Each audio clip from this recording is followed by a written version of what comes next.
I'm Dan and this is the Atomic Rambo podcast. Today my guest is Andy Williams. Pleasure to be here. Thanks for inviting me on, Dan. Pleasure, mate. This is something I've wanted to do for a long time because we're in that rare situation where both of us have operated in Afghanistan at different times, but we fought in the same place. So you were in 2006 and I was in 2010. I was last boots on the ground when I left, and you were there really early on when it was pretty dicey, and it was pretty dicey when I was there as well. So yeah, really interesting. Like I said, I can't think of an occasion where I've actually sat down with someone and had a conversation like this from two different perspectives. Because we handed over to the Marines for the winter tour as well. What Herrick was it that you were on? Four. The first one. Yeah, the first one into Sangin. But what will be interesting as well to find out is the MO of the Taliban changed a lot in that time as Massively. well. There was pretty much the ID threat was pretty much non-existent then. You know, there were suicide bombers, but it'll be interesting to hear your take on that. Yeah, for sure. So you were in the Paras. Yeah. Yeah. And do you want to tell us a little bit, before we go into war and all the other jobs you've had and everything, do you want to tell us a little bit about yourself and where you come from and a little bit about that? Yeah, sure. So I'm from, not too far from here, on the North Wales coast. For the most part, I grew up there. But when I was a kid, my parents abandoned me at a young age when I was a toddler, and so it meant that when I was very young, my sister and I we went to live in Saudi Arabia for a period of time because my dad lived over there. He lived and worked over there, so we spent a few years there. Although every year I'd go back for 2 months to Saudi, and that was a brilliant experience in itself as a young lad. Yeah, mad. Just especially in the 90s, to experience somewhere so different to our own culture, it was brilliant. But yeah, so my sister and I, we ended up living in a small flat on the North Wales coast, and from the age of, she would have been 15, she became my mum, essentially, my only primary caregiver. Incredible woman. I think we'll talk a bit more about her later. Yeah. There's something in your book, and something I need to add as well is that behind you is your book, and you're an author, Beyond the Drop Zone, which I've read, and it's a fantastic read. And also, it resonated with me in ways I didn't. We've got a lot in common. Yeah. Like I said before we started recording, I feel like we've almost lived parallel lives to some extent. Yeah. So 15, your sister is caring for you. She's 15. She's 15. Yeah. I am 5 or 6. So yeah. So my mum, she was an alcoholic essentially, and very violent as well. And because I was so young, I have got some memories of her because she came back onto the scene at different stages, but I never really spent any time with her. So really my sister and my brother got the brunt of how she was. And when I must have been 3 or 4, she just one day just disappeared. Jesus. And it's strange because even though I was so young, even at a young age, I knew what like abandonment felt like. Yeah. And so growing up, I could never understand why I didn't have a mum and a dad like everybody else at school. You know, it was almost embarrassing to say, because if you say, "Oh, I live with my sister," you know, that as a kid. I do remember other kids though having similar.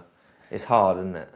Yeah, but you only know what you know, don't you? Yeah. And although I knew it was different, you know, I didn't know any different, and you know, she did a fantastic job for someone so young, you know, to give up her childhood as it was. Yeah, I mean, I'd never class myself as bullied, but my dad left before I was born, and at primary school, some kids used to be like, well, you don't have a dad type of thing. Yeah. And I remember my mum going into school and having a word with the head mistress.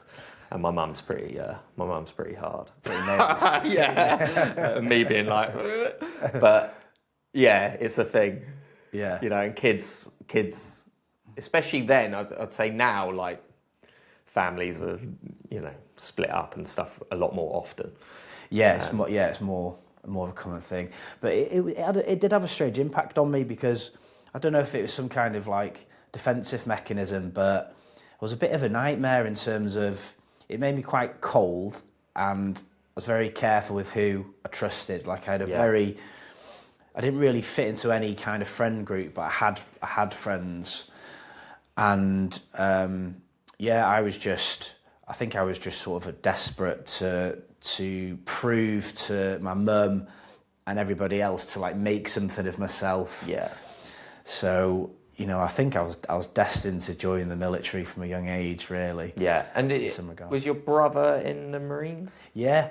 So my brother was a bootneck. Yeah. He left at 17. So when there's a bit of an age gap between him and I, and he left before she did. So he was already down in Lympstone doing his training, doing his thing. So yeah, he joined in the late 80s. I think he did. When I was born. Yeah, it was crazy. Crazy to think like the age gap, but I did look up to him hugely, you know, as a kid, because especially coming from a small town, you know, for someone to go and have all these experiences, and he'd come back on leave and he'd tell me all these, you know, stories about being in the Marines. I was just fascinated with it, you know, like you would be. So why the Paras then? So, it was a big decision to decide to go to the Paras. I mean, we used to go down to. He was based in Deal. That you had the Royal Marines band there, and he did a stint there. And I used to go down there for a weekend, and he'd take me into the barracks. He'd show me the weapons, and I was just absolutely obsessed with joining the military. And then I joined the Army Cadets when I was 12, and sort of learned a bit more about the military. Had some brilliant experiences with the Army Cadets, and then I got to a point in my life where I thought I didn't want to copy him and follow in his footsteps. Yeah, I get that. I just wanted to kind of carve my own path, and that was where, you know, I first learned about like the Paras and the Reg, and the whole thing of throwing yourself out of an aircraft, the beret. It appealed to me. You can see why, as a young kid, being a paratrooper's like it ticks all the boxes, doesn't it? For a young lad who wants to be in the military. And I had all these. There was a series called Combat and Survival. I don't know if you remember the magazine. No, yeah. So I think it was throughout like the 90s, and just like a military magazine, and every week there would be a new one released, and there'd be a section about some kind of battle honour or some kind of like war story. Yeah. There'd be a bushcraft section. There'd be some kind of like military fieldcraft thing, and I was obsessed with it. You know, this was from probably the start of secondary school, and that was the only thing I was going to do. Did you, because I was never in the cadets, I never had anything to do with the military until the day I turned up. And the lads who had been in the cadets, it felt like they were so far ahead of me, especially Really? early on, just because they knew so much. Just even the simple stuff, like, you know, I'd been in a tent before, but I've never like really done anything other than running. That's literally all I did when I was younger, and I'd done like team sports and stuff. But when it came to anything to do with the military, I knew nothing, and it felt like they were really far ahead. Apart from my phys seemed to get me through. But do you think that really helped? Because you went in really young, didn't you? Yeah, 16. Yeah, 16 and 9 months. It was as early as I could possibly get in. And I'd not really thought about it like that, but yeah, you're probably right. And I think what also helped me is that my sister married very young and left the flat. And so from a young age, I was probably about 15, although she'd come back and she'd fill the cupboards with food, I pretty much lived on my own. From what age? Probably about 15 and a half. I think it served me really well. I mean, as a kid, it was brilliant. And there's a really good friend of mine called Cyrus Ruston. He ended up going to 40 Commando. And we used to just bunk off school and train. We'd do these crazy runs from the North Wales, all the way along the North Wales coast to Llandudno, 30-mile run, Love and then it. get a train back. You know, we'd put... So you were in good... I mean, you were prepped, weren't you? Oh, absolutely, mate. Yeah, absolutely. In ways that most lads definitely weren't. And they all come from these magazines where I would read about these horrendous exercises.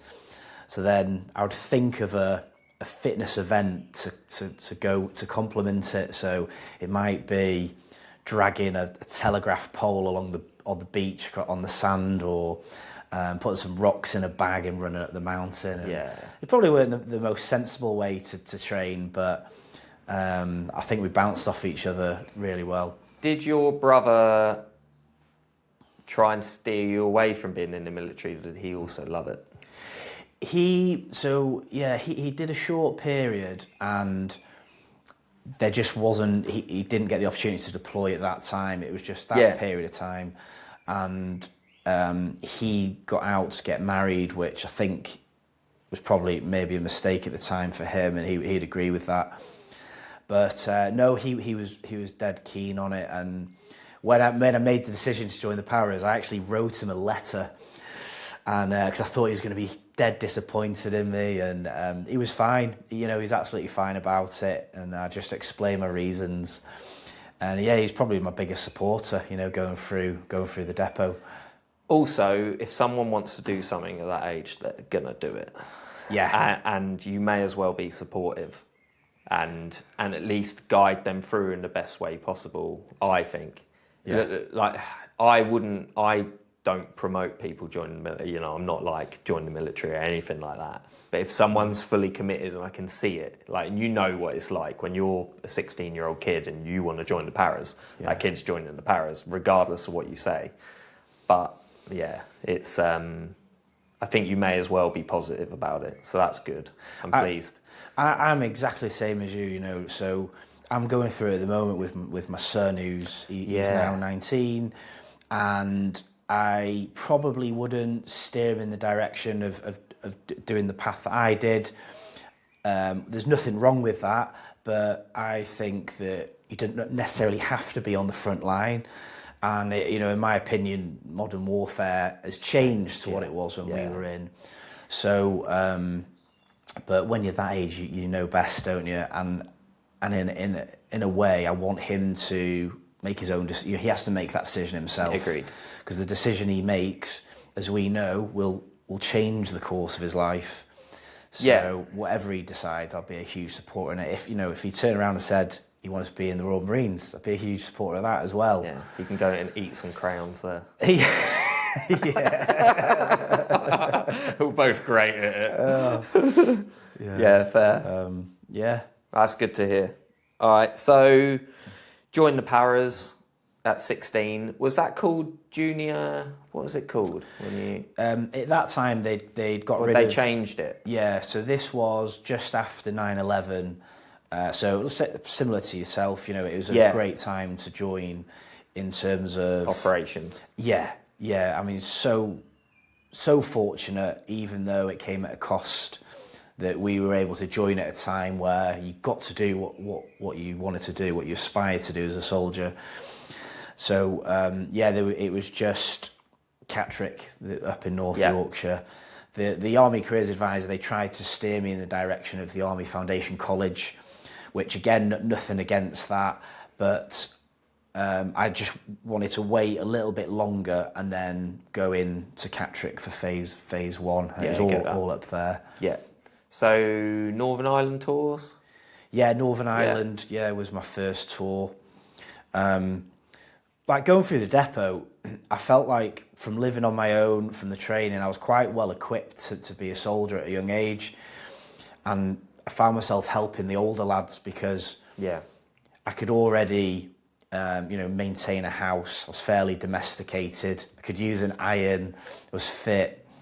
And when it came to where you go in battalion, 2 para were already in Ireland.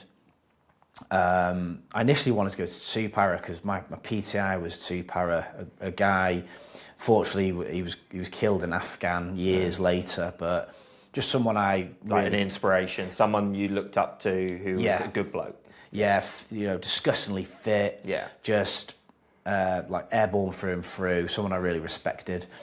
But I couldn't. That option wasn't available because they were in Ireland. So I ended up going to 3 para, and not long after I got to battalion, the battalion were training to go to Iraq for the Second Gulf War. Yeah. So unfortunately, so what year is this? 03. 03. So I got to battalion in 02, beginning of 02. They deployed in 03. Following like the fall of Saddam and the US-led invasion. But because I was only 17, I couldn't deploy. So, to say I was gutted is an understatement. You get to battalion, although as we learned later, you be careful what you wish for. Exactly, 100%. And I think that deployment for the battalion, it wasn't what everybody hoped for. Yeah. In a kind of kinetic way. Sense. Yeah. No, I get that. And so I was stuck on rear guard at 17 he was a full screw, he was ex-2 rep Foreign Legion. Yeah. Maniac. And he kind of looked after us. And then as the guys turned 18, they'd be straight on an aircraft over to Iraq. But the battalion came back. And that was hard in itself because you're part of a battalion that's just come back from, even though it wasn't very kinetic, they've still come back from war. Yeah. They crossed the border into Iraq. And then you're a crow on station, brand new. And you had to prove yourself, So that was incredibly hard, especially at a young age as well. You're going into a platoon of men. So I came back and I ended up going on the boxing team, and that helped hugely, I think, with integrating into battalion. So I did a bit of boxing as a civilian, and when I got to battalion, probably the same in the Corps, you have like an inter-company competition. Yeah. I was pretty much voluntold that's what I was going to do because I was fit and I'd done a bit of boxing. It was like me, I was in the cross-country team at 40. So, I did one run and they were like, this guy's... I don't want to do it, Corporal. I did the unit cross-country piss dressed as Robin Hood and came second. They were like, okay. Brilliant. And is that... That's at 40. So is that in, like, within 40? Within 40, yeah. So, similar thing. And, if I'm honest, there's not many boxers on that team. You're just people that are fit and you can... who are a little bit handy and fit and want to train and committed. The actual level of skills probably a bit debatable, but especially with I think it was 3 2-minute rounds. So, from the get-go, you need to, you sort of head down windmilling, so to speak. But I did all right in the company boxing. I was invited to go on the battalion team. Mega. Which was a huge privilege. And like I'm sure it's the same in the Corps. You're pretty much a professional athlete. You're just training all the time, Training all the time. Tracksuit soldier. We had our own scoff times in the canteen. We would travel around the country and spar against. We sparred against the England team. We'd go against other units, and went on to win the inter-company boxing for the whole of the army. Brilliant, really, really tough. I mean, the knowledge around cutting weight is probably quite ruthless. Not ruthless, but we didn't you just had to make that weight, Okay, yeah, I've never boxed, and I'm shit at cutting weight. So I don't know anything about it. I run heavy. And that's why I've got a huge amount of respect for people that do that for a living, because it's not just those rounds in the ring, it's your whole lifestyle. All the other stuff, yeah. Cutting out meals, the long runs when you're just feeling absolutely... But amazing for like discipline, consistency. Yeah. Like, all the boxers I know are like really, really on it. Yeah, definitely. And those attributes, as you'll know, they transfer into every aspect of your life, whether it's looking after your kit and making sure your belt kit's squared away, or out in the field, or whatever any other area of training. So I did the boxing for a year, and then I knew the battalion were going to be going to Northern Ireland, so I missed out on the first Iraq. Pretty much did a year as a tracksuit soldier, and then I think is a great introduction to. That's great. Yeah, and there was an element of respect in the battalion, because the team were phenomenal. Like they won. They went on to win for the next decade, I think. It was like incredible team. So you had a little bit of respect in battalion with the more senior private soldiers. And then there was an option to go box for the army as an individual, but that was enough for me. I wanted to get into platoon. Sort of prove yourself among the blokes, and then went to Northern Ireland in I think it was either end of 2003, beginning of 2004, for the marching season. Yeah, and was that? So Northern Ireland, was that like policing essentially? Patrols, policing, bit of riot type stuff. Yeah. So it's for the marching season over the summer months. So we go down to Lydd in Kent. You do Lydd and Hive Ranges. Yeah, you do all your public order training there.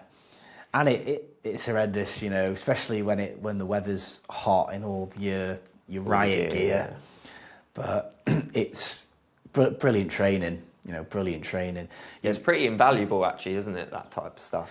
Yeah, and I remember you probably experienced it yourself. The villages that you'll go to. I did. Village. Yeah, obviously I never went to Northern Ireland. I only did one tour with Afghan, but I did do some of the training that was like similar, that obviously came off the back of all the Northern Ireland tours. Yeah. And I didn't find it fun, wrong word.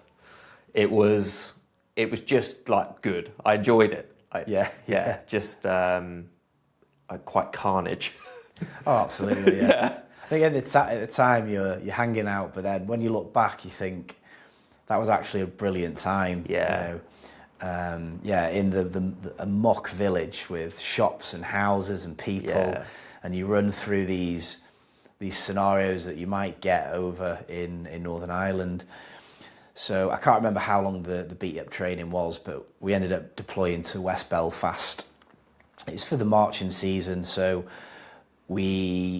our area of operations, we mostly supported the PSNI, Police Service in Northern Ireland, and there were some pretty sticky situations, where you're talking like thousands of people, a mob of people that can turn on you. Quite frightening, and it was a different type of conflict to anything else I went on to experience, because it's so up close and very personal. And it's angry, isn't it? Yeah. Oh, yeah, absolutely. And there was no. You can't really control, once it switches quite bad, doesn't it? Yeah. And there was no use of lethal force. It was all public order. Yeah. battering rounds and things like that. But we were only out there a few months to cover the marching season, and most of the time you're just preparing in the barracks, intelligence briefings, atmospheric patrols, and then actually supporting the marches. So came back from that, and then almost immediately was told we were going to go to Iraq. So that was good because sort of got the chance to actually deploy. Yeah, and so were you 18? Yeah, 18 then. Yeah, Iraq coming was into 19. Nearly 19. Yeah. Yeah, so you're going to be chomping at the bit to smoke up the middle. Yeah. And just to deploy to a desert environment, and get out of green kit. Something different. Yeah. And so Iraq then. What was your primary role there?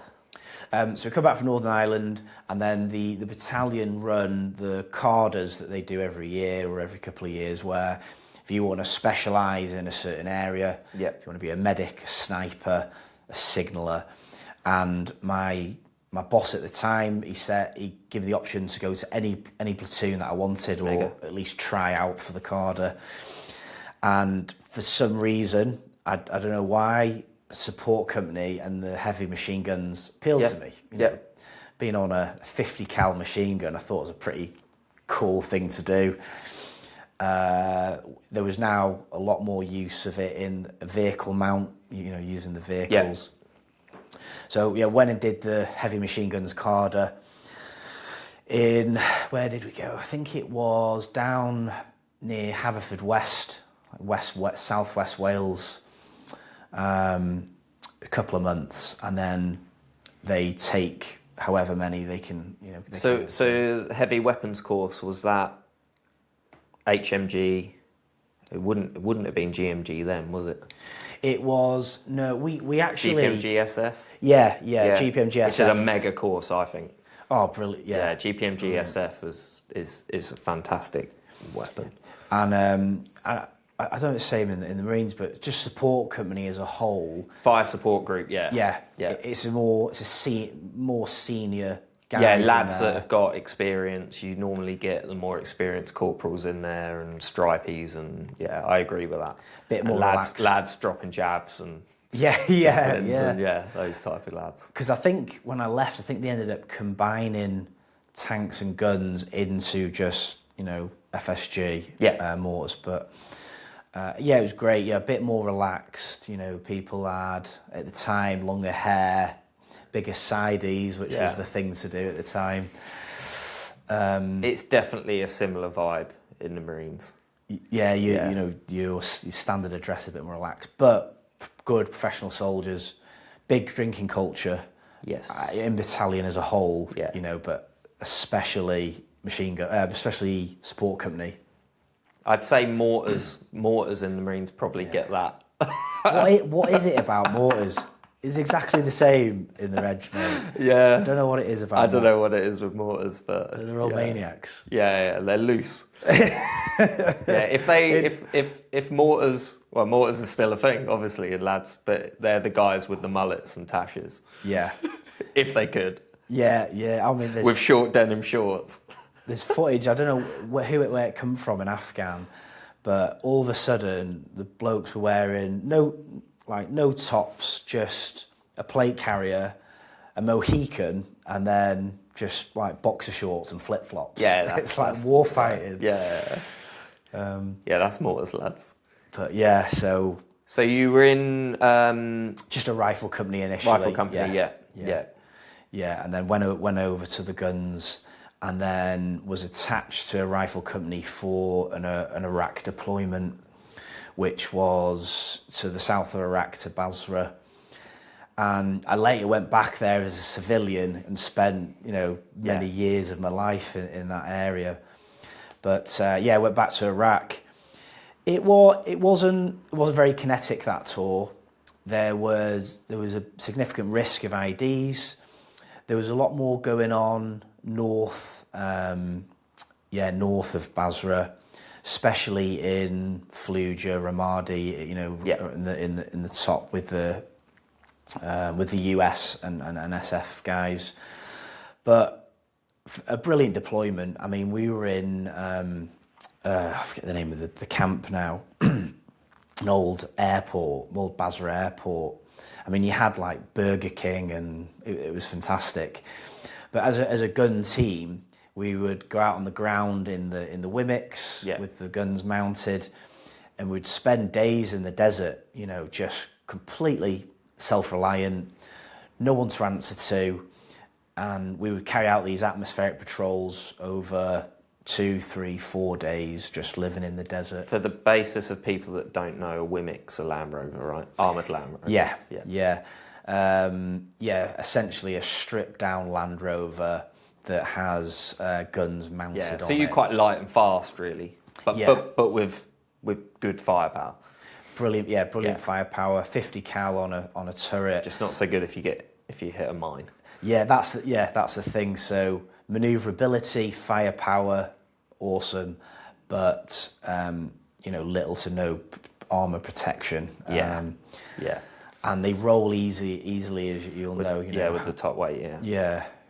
But brilliant. Yeah, and what I would say about like that, what it sounds like with that Iraq deployment is, I would have been a completely different soldier if I had done something like that before I went to what we'll talk about, going to Sangin. Interesting, right? Because I had no operational experience whatsoever. My first was Sangin.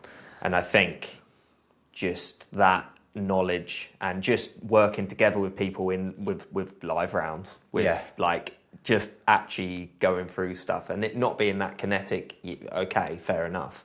But being in a contact or anything would have helped. A lot. So your first on the ground, it was Sangin. Yeah. For 6.5 months. Jesus, Yeah, that's Point Man. That is, that's interesting. So you got to learn.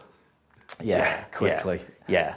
There was an occasion in Iraq where we were shot at, but it was kind of just laughed about it because they weren't aimed rounds.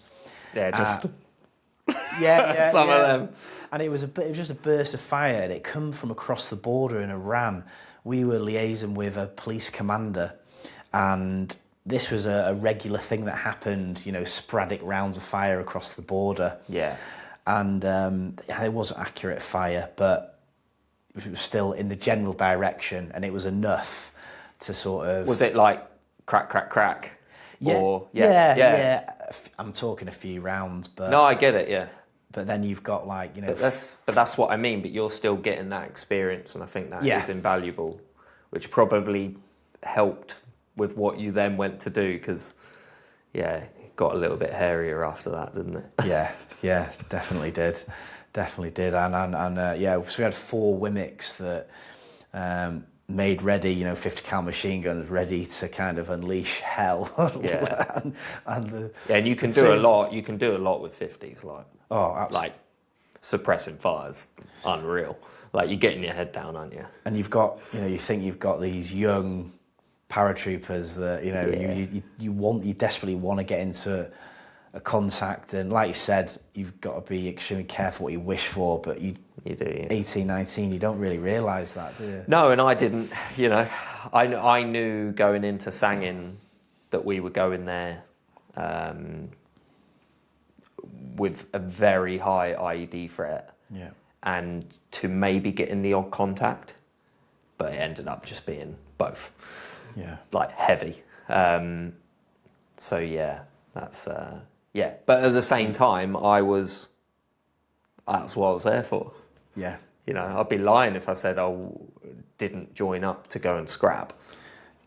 Yeah, and that's probably it's strange for people to listen to that have not been in that situation, but there is this weird dichotomy of that, you know, that we're so fortunate that we had the opportunity to do that. You know, there's guys in the regiments now that are, you know, the hanging outs have that opportunity. Yeah.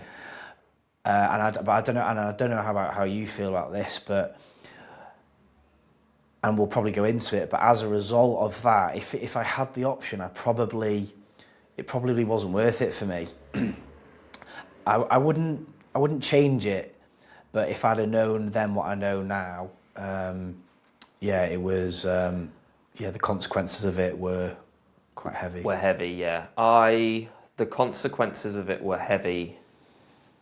I would still do it again, but obviously I wish the lads didn't die. Yeah, cool. Yeah.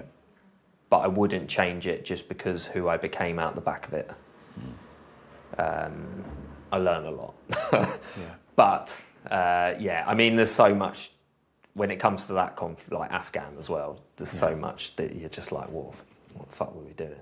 But the way I kind of compartmentalise it is that for me, it was on both sides, Taliban and us, it was young lads wanting to scrap.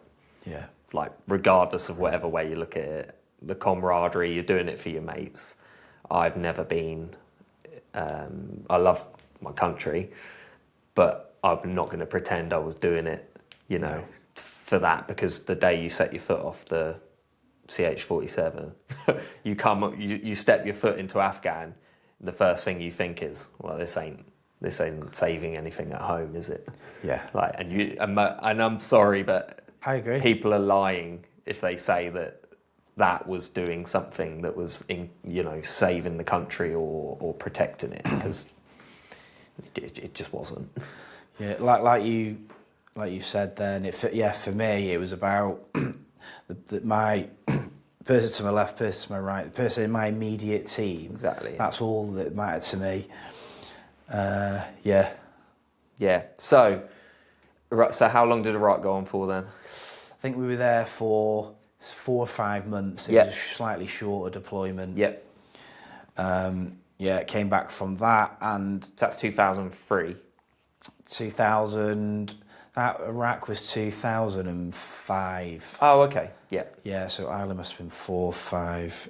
Yeah, 2005. Yeah, and then almost immediately. So you've already deployed twice by the age of 19. Yeah, 19. I came back from Iraq. I got married. Yeah. Because the old classic. Yeah. Thought it was for the right, and it was. It was at the time. Yeah, hindsight, fantastic. Yeah. But and they say, don't they, absence makes the heart grow fonder. Yeah. And almost immediately, Afghans started coming on the radar.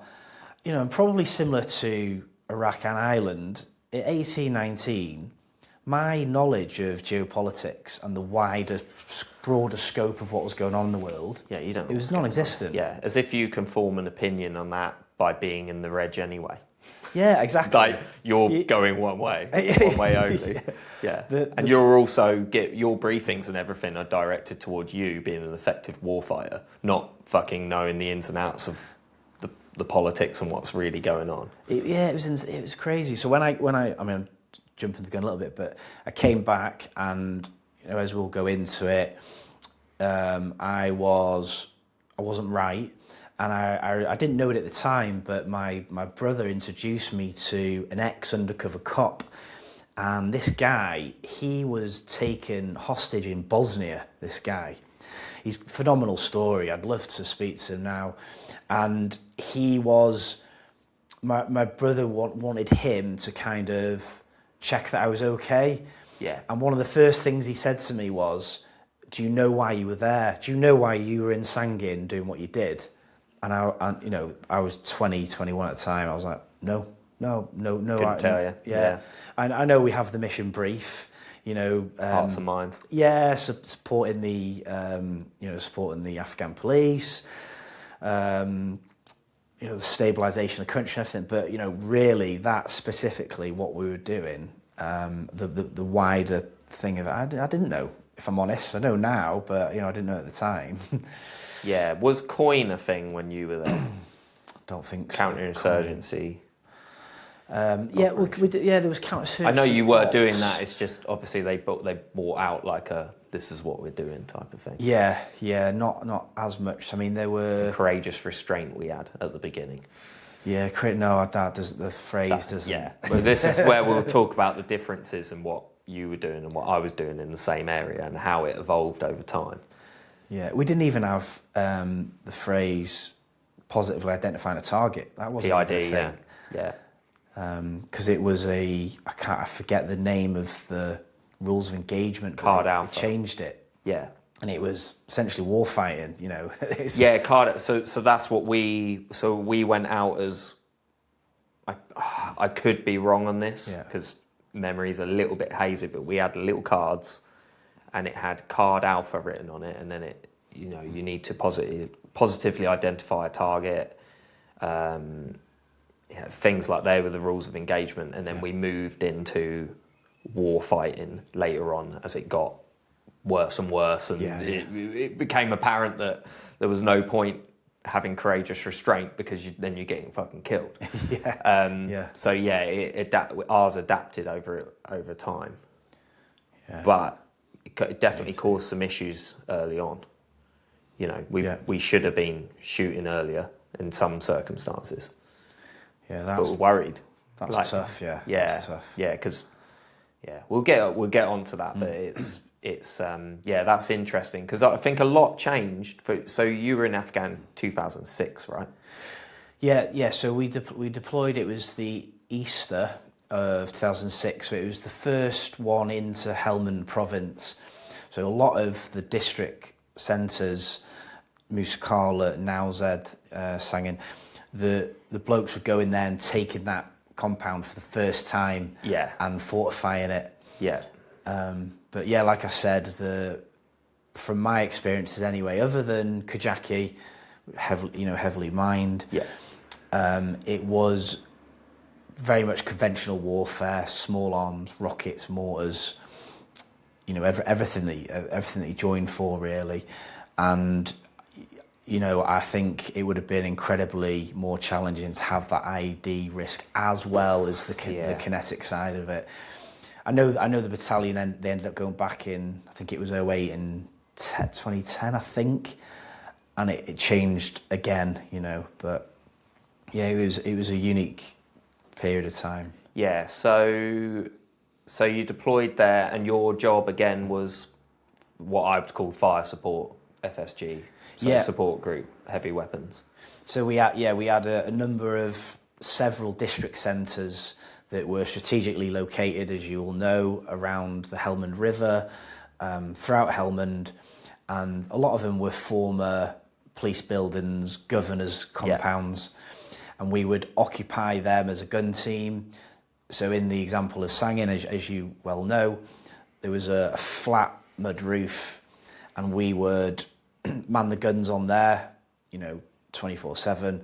But additionally to that, every day we were putting out patrols around the area. Yeah, and then we would take two of the guys, and they would go with the. So when you say mud roof, was this in Jackson?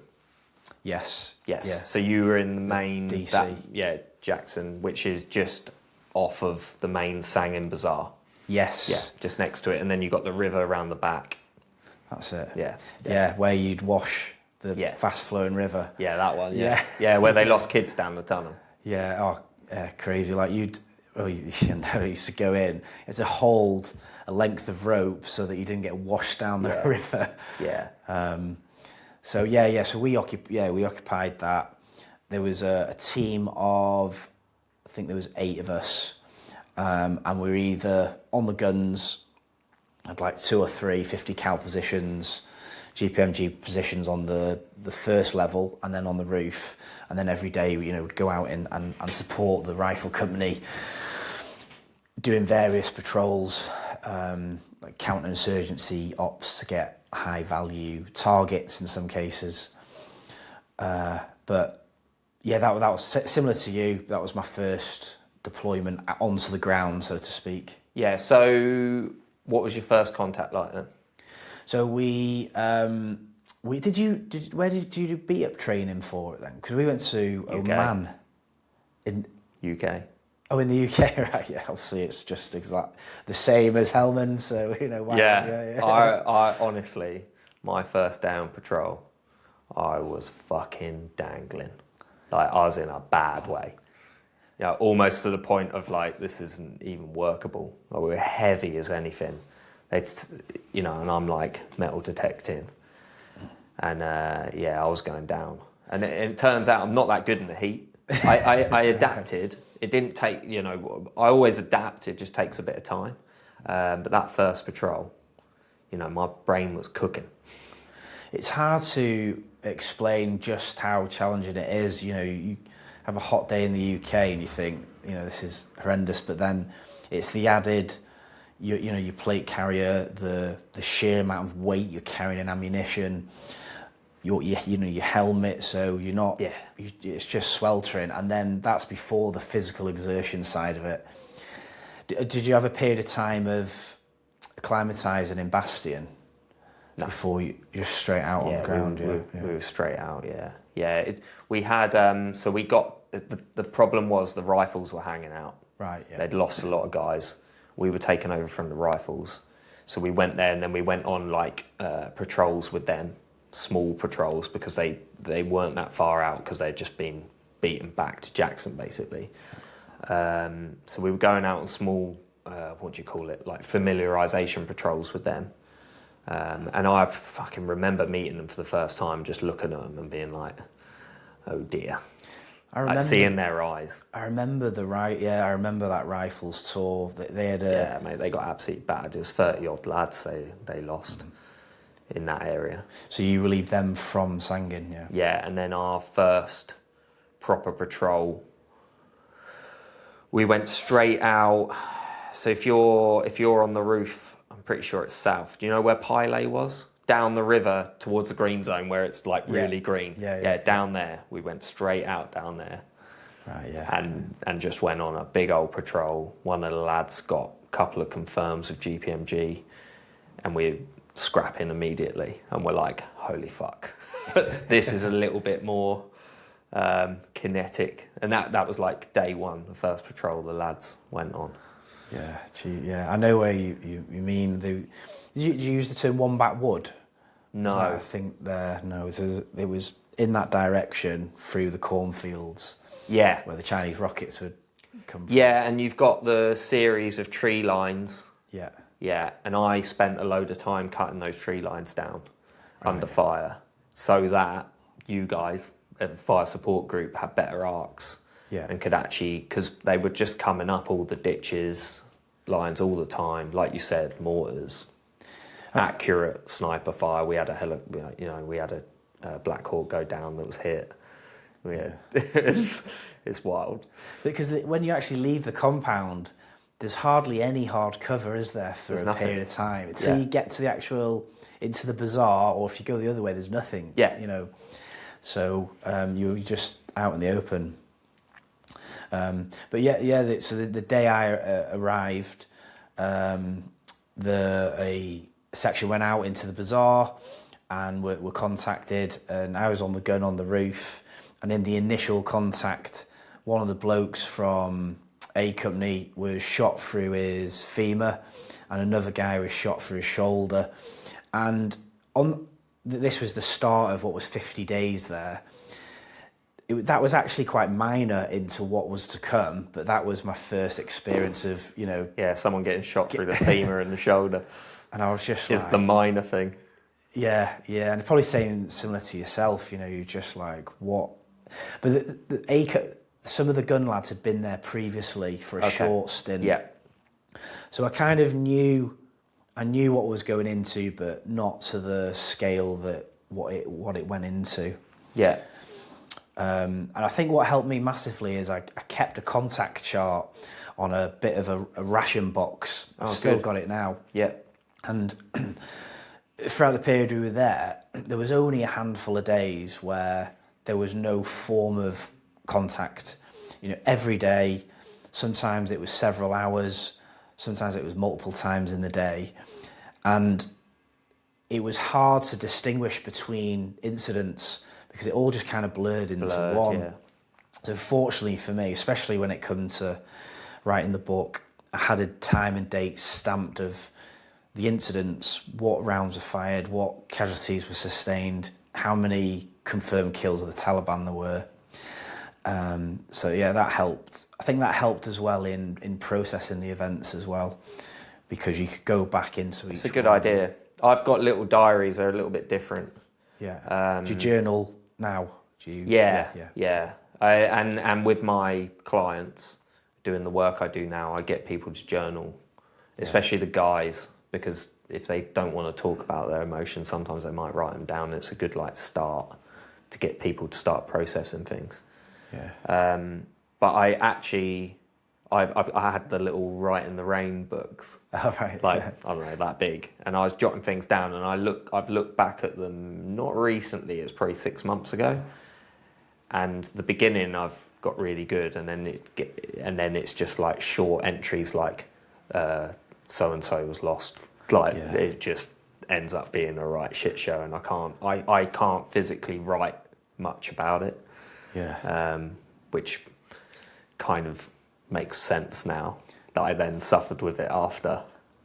I was talking about this recently. I was with some veterans over the weekend, and when you actually think back, we were talking about some of the things we're involved with. We ran out of food for 2 weeks. Yeah. Literally ran out of food to eat, and the only thing we had was biscuit browns with melted Yorkie bars. You know, the not for civilians. Yeah. And then other than that, it was either the Afghan bread that the Terp would bring in for us. Sort out, yeah.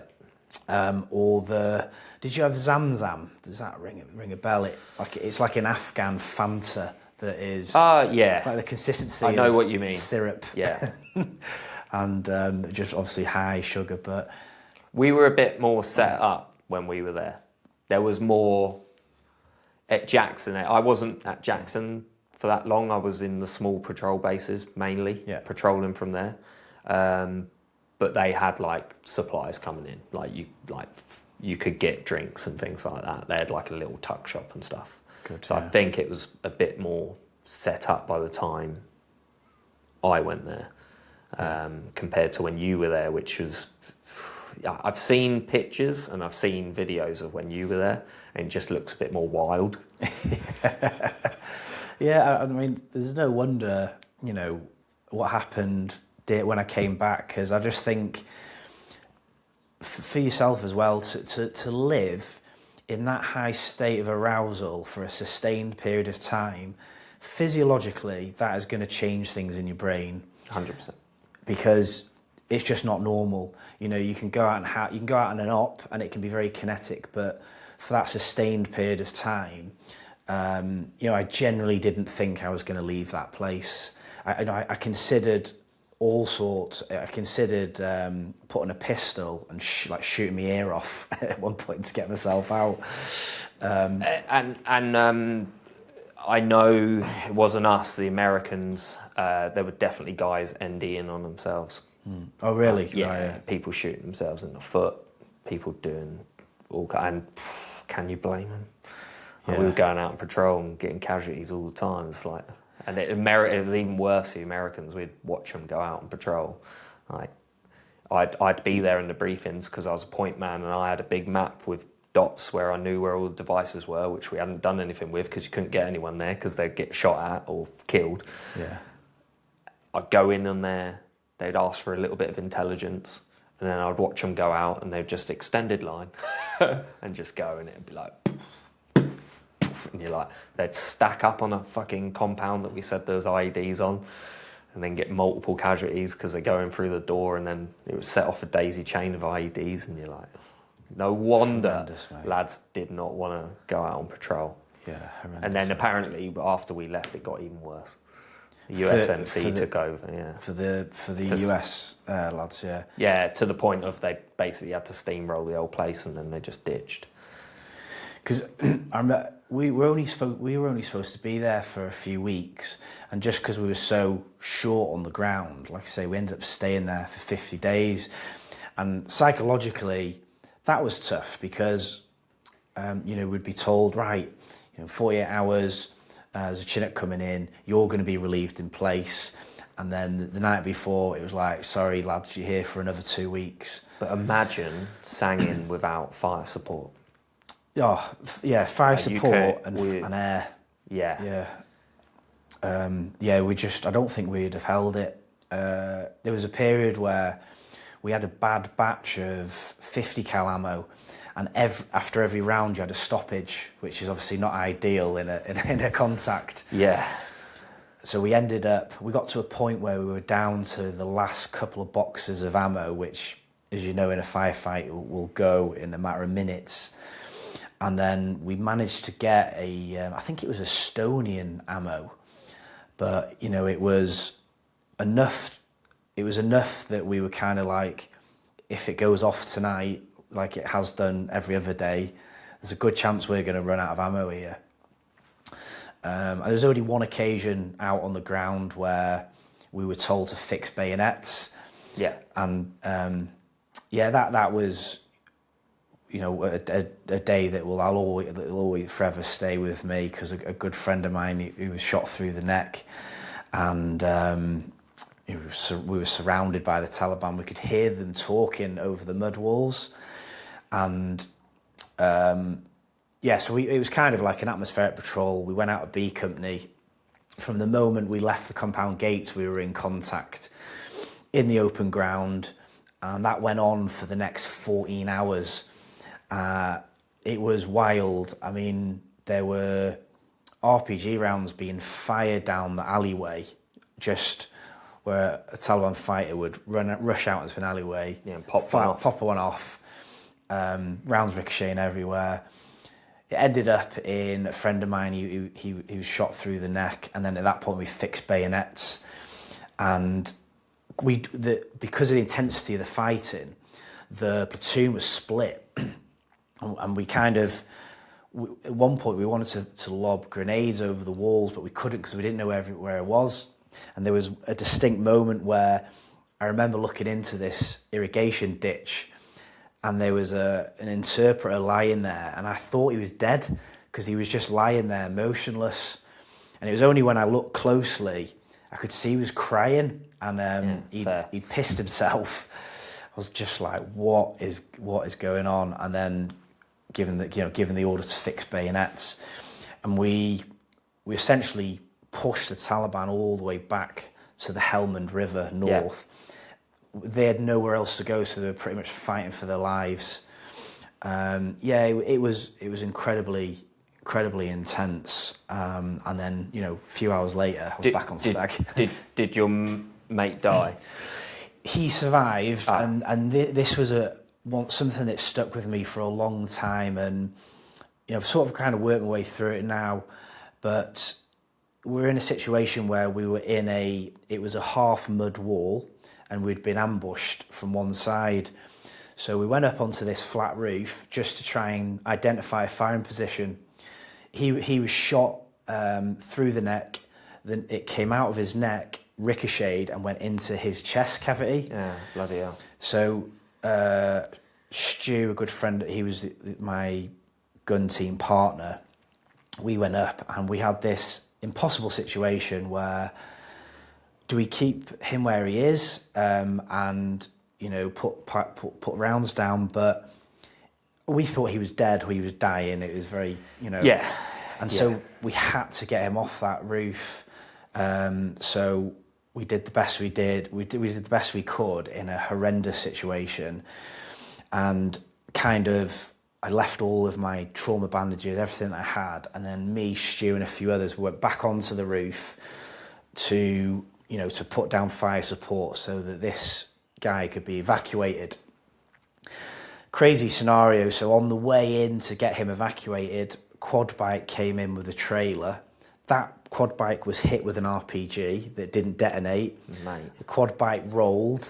Driver got back up. Classic quad bike. Off, put him on the back, and so yeah. In answer to your question, he survived, but he's paralysed from the neck down. Oh, okay. And Jesus. Yeah, when he went, I thought I wouldn't see him again. I thought that was the end of it. And when I actually wrote the book, I reached out to him and I was like, look, this is something that had a significant impact on my life.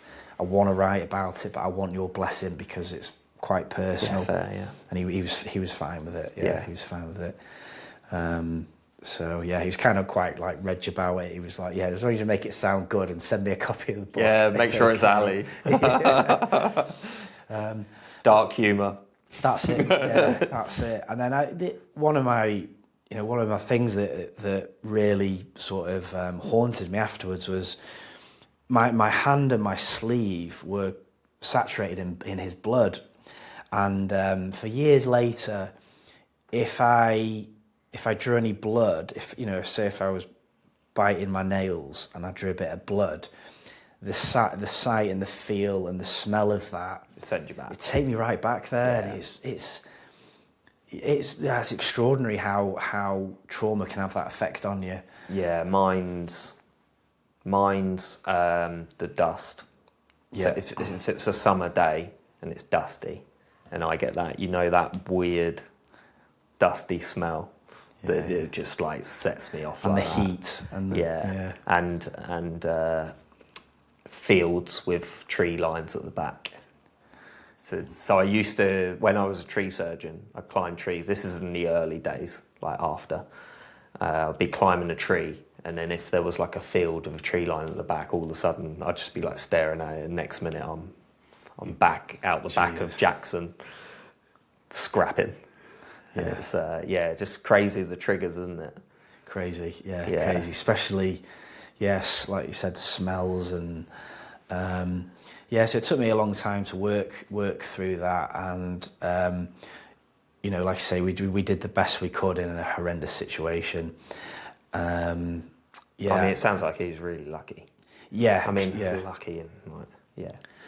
And I remember, so we all his weapon and his kit, we did this like fighting withdrawal to a building called, I think we used to call it a Chinese restaurant. It was like semi-derelict. It had been blasted with bombs. And I remember being that emotionally fatigued. We got there, we made a brew, we were waiting for the air, and then I actually fell asleep. Well, we all fell asleep for like 10 minutes. It felt like hours. Woke up, and it was kind of like, right, we need to get back to the compound now. And again, we were in contact the whole way back. I mean, that day could have gone a lot worse than what it did. It's just one of those things that I think of course that's going to have an impact on you. I don't think you would be a human being if it didn't on some level, because of course not. Yeah, it's not a normal thing to experience. Yeah, also that level of contact when you're under fire for that length of time. I mean, your like eyes are on stalks and you're digging in with your eyelids. Yeah. But for 14 hours, that's a long time, isn't it? It's like my not worst, but my largest contact was when I was in a patrol base. I was in Piley, so out the back, there's like a little track that runs, I think it's like 700 metres out the back of Jackson. Yeah. We were in there, and I don't even know how long we were under contact for, but they've made a good push to try and overrun us, basically. And, my biggest contact was one where we didn't even have one injury, but we were clacking off claymores on the walls, and we had 2 Apaches Winchester themselves just trying to keep them off us. Jesus. And I was raining GMG, just literally hosing and getting RPG rounds to the front and rounds to the sandbags, and like that sticks in my mind as our biggest contact day, and that's not even one of my traumatic things. But you think about it, and then I know, like, I don't know whether you do, but you talk about like a glass and it's filled up with little bits of trauma, and it all builds up, and ours was just from being in Sangin. I just found that we were in so many traumatic incidences with people being lost and people being blown up and all sorts, that the chances of you being okay after, unless you're like, I don't know, a narcissist or like extreme, was really low. If you survived. Yeah. And it was quite. It helped me a lot knowing that in the years that came after, knowing that I wasn't the only one, because I thought it was just me, and I was just weak, you know, and I know that the narrative has changed hugely around PTSD, but, you know, thinking like, oh, it's just me, I'm the only one, and obviously now I know that that's not the case, and that wasn't the case, and for some guys it was immediately after, some guys it was 10 years after, or life circumstances that gave them a period of time where they're in their head a lot and they don't have a support network, and that's when it manifested itself. So, and that's why I think things like this are invaluable. Absolutely invaluable. Yeah, agreed. And just being open and talking about it because I talk to guys all the time, exactly what you just said. They're like, oh, I've been fine. But I know people that started struggling with it 20 years after doing stuff, you know, and all of a sudden they're like, I'm just not feeling all right, or I'm thinking about this all the time. And, you know, it can, and I know as we said from the beginning, we have a lot in common, but booze for me was the thing that delayed everything. I was just boozing all the time, so then I didn't have to think about it. Did that cut happen pretty much as soon as you got back? Yeah, not far off. And then when I was awarded the medal, I was going to lots of champagne do's and things all the time, being paraded around, but having my citation read out all the time. So I was just reliving my friends dying and you know, being blown. I got blown up and a load of things. Very lucky, got no physical injuries, just a mental one. And because I was reliving it over and over and over again, having my citations over there, you can have a read, but having to relive that over and over again just got it worse and worse. And then night terrors started getting bad, and then I was getting daily flashbacks, and then I was like, well, I can work really hard during the day doing my tree work, and then I'll just go down the pub, because then you could just sink 6 or 7 pints and you black out or whatever, and then it's so similar. I mean, different, but interesting words when you said you were being paraded around. It wasn't my church. I was at the time. I'm from the RMR, right? I'm a rubber dagger. Right. You know, I'm just a rubber dagger that ended up being a point man of a fighting, you know, hardcore fighting troop in the Royal Marines in one of the worst places on the planet. It just went like that, you know. But for a rubber dagger to come back and win, or not, be awarded a bravery medal was quite a thing for them. So they obviously, you know, wanted to use that, which is fine. And I speak to all these guys now, and they're all my friends. And they didn't realise, they didn't even know I was bad, because they never even understood what I was doing. Because it's all lost, isn't it? You don't come back and go, oh yeah, I was doing this and I was doing that, do you? You come back and go, oh, how was the tour? And you're like, yeah, that was all right, you know. It's only when they've asked me a few questions, and you know, a really, really experienced bootneck who I ski with every year. I remember him. I went and helped him do some tree work at his house, right? And I was like, oh, what was your tour like, Matt? And he kind of explained. He's like, what about yours, Dan? Never really heard about it. And I started explaining, and I was like, is that not normal? And he was like, fuck no. And then I started to click. And, you know, he'd done Northern Ireland, he'd done Iraq, he's done Afghan, he'd done loads of stuff. And he was like, oh, no, I've never experienced to that level. And then I started to think, oh, actually, Sangin was or just Afghan in general. Was there a certain time where you knew, like, this isn't normal, I'm not right, and I need some support, do you think? Or was it more gradual? If I was being honest, I knew I wasn't okay. But still young, like, you still think that you're, like, you know, I got therapy, and I went to Combat Stress, the charity, lasted a few days and left, and then ended up going down the private route, had EMDR, and that sorted the flashbacks and the night terrors out. And then it was just a process of time and working on myself and stuff like that. But I ended up just going fully private and doing it all myself. And that, it never stops either, does it? The working on yourself.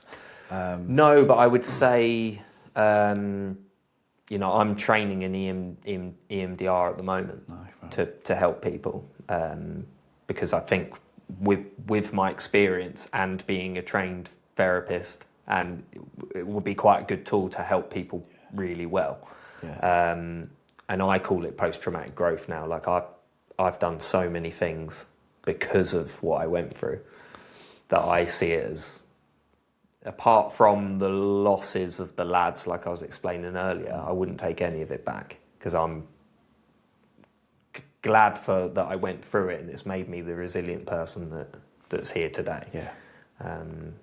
So yeah, in terms of, there's one thing I want to ask you about Sangin at that time, because I know a lot of lads that were on similar tours in the earlier days. Yeah. The mortars, what was that like? Yeah. So the over the course of the 50 days, the MO of the Taliban, it did change. Initially, it was small arms, automatic weapons, and then I remember we were listening to the ICOM chatter, and they said which is a radio that listens into the Taliban talking, basically. Yeah, their frequency. Yeah. TERP will be listening to it, and I think they use a term along the lines of, our friends with barrels are coming over, and a lot of the Taliban, they were foreign fighters, and I distinctly remember the time where they came over, and then the mortars started to come, and obviously being in a static location on a flat roof, it's not ideal. No. Fortunately, they were fairly inaccurate most of the time, but it was close enough. And there was a few occasions where I thought that was it. There was one occasion in particular where I was looking out of a Sanger position. They had some intelligence on the ICOM, and they said, we're getting ready to fire the barrels. And as you do, everyone stands to. You're on the gun, you're observing your arcs, and you're waiting. And what usually happened after the bombs were fired there would be some kind of an assault on the compound. And a good friend of mine, Nick, were on the gun, and we're looking out of this sandbag position, and it's just eerily silent. It's not like a kinetic firefight where it's just noise and it's carnage and people are screaming. It was just silent, apart from the odd crackle of a radio. And then the sandbag in front of our face, we're on the first floor, it just slumps off the Sanger position and it falls to the ground. And we were like, well, that's not normal. Sandbags don't just fall off.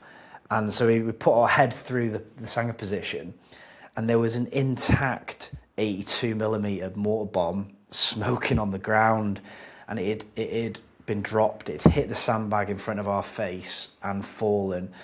For whatever reason, divine intervention, it was a dud round. It didn't detonate. And at the time, we just laughed about it. We all withdrew to a safe area. EOD had to come in, wire it up, and there was a controlled explosion.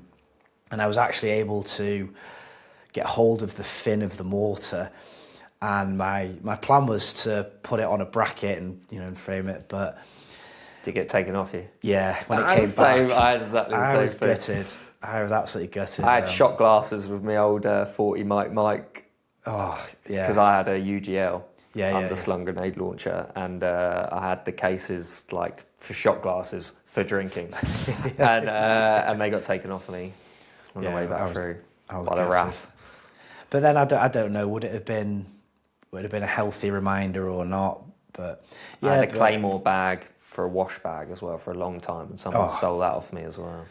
Yeah, that was the other thing I noticed, that as the time went on, the saying, when it comes to the slaughter, bombs, bullets and water.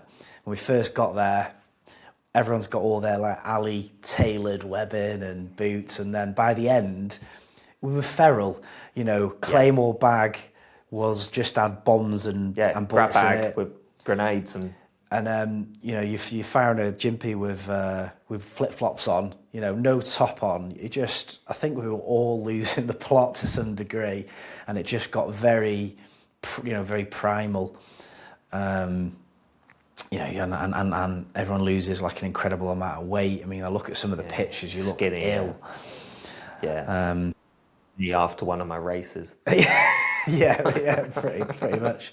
But yeah, so yeah, the mortars and the Chinese rockets, the 107mm rockets, which were incredibly hard to identify firing position.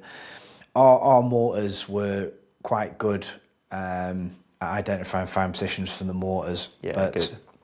yeah, there's a few times where they're bracketing you in. When you're seeing them come in. Yes, yeah. There was one particular occasion on a roof where a good friend of mine, they bracketed in to an extent where the next round was on our heads. Yeah. Like the one before, we're talking like 40, 50 metres away. Yeah, so they're and shifting 1 degree or whatever. And and with the only thing we did in that situation, pulled out a pack of cigarettes. Yeah, I lit one. I give it to him. I took another one out, and we were just smoking, literally waiting to die. If not die, just be. And the only thing that went through my head was, when it lands, I just hope that it kills me outright. Or I don't have to see. Yeah. And Stu said to me that because you carry your own morphine, don't you? So he said to me, "Look, my morphine's here, mate. Try not to stick it through your thumb." yeah. And I said the same, and it never happened, and that was another thing that played in my mind. I mean, nothing actually happened, but psychologically, it'd be like someone putting a pistol to my head. I thought that was it. Yeah, so I've had some good thoughts about this. I think it all begins before you even leave, because I don't know about you, but I wrote letters to all the people that are important to me. Then you've gone through the training, about what happened, medic training, all sorts. So you're already, and even if you went on a tour and didn't do a lot, you've still gone through that process of like leaving and maybe not coming back. And I think that maybe isn't understood enough. Yeah, that's it. Because you've already prepped yourself. At a young age, to try and think of the words that you want to be your last words to your loved ones is hard, isn't it? Well, yeah. I was 23, and you've basically written your eulogy to people you know by that age. Yeah. When you actually think about that, you've already prepped your brain for loss, and you're going through all these things, and that's completely real. And not just to mention your family at home. I mean, for them it's even worse. Yeah, that's the whole. Yeah, I was married at the time. I know one of the guys. He was on the sat phone to his mum when a mortar round landed not that far away and literally blew him to the other end of the ground whilst he was on the phone to his mum. Incredibly tough for them, because we go through that psychologically. But when we're there, we are present, aren't we? We are just surviving that moment. Life's simple. Yeah. Life's simple, isn't it? So you're there. You've got basically one job: survival, doing your soldiering job, whatever it is. So mine was point man. Yours was fire support, being on patrol. Yeah. That's all you got to do: eat, sleep, do some phys if you can. Sometimes, and then fight. Yeah, there's not a lot else going on, and that's why it's quite.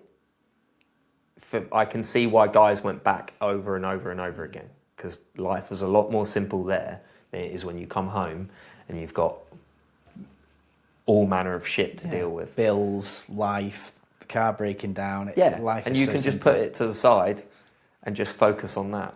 And I do think there's a lot to that as well. Yeah, I agree. It's a simple living, isn't it?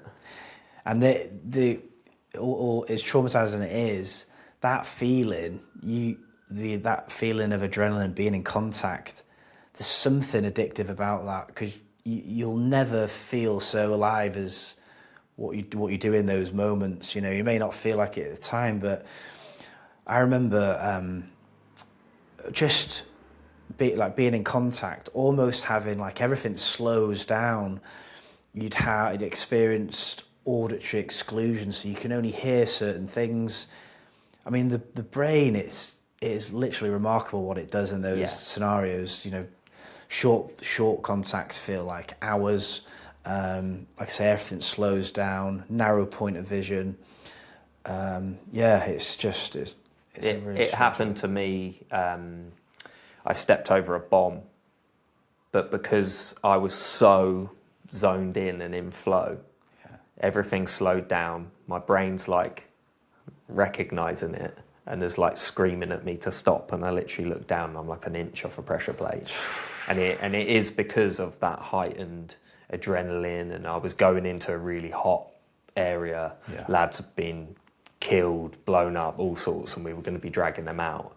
And on my way in, you know, something's on my side, but that is exactly what happens, you know.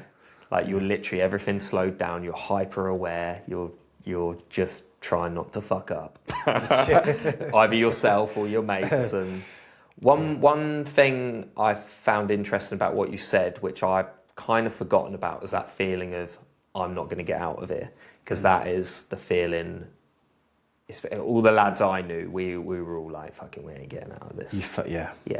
And it particularly there, I think a lot of other guys I talked to, they were in big firefights and things, and, you know, you have that day, but there just felt like the likelihood, especially being on patrol and with the IED threat, and, you know, you get contacted and you want to, like, use the bun line for cover, but you can't use the fucking bun line for cover because that's where the IED is going to be. And it was just this constant thing of, no matter what you do, you're up against it.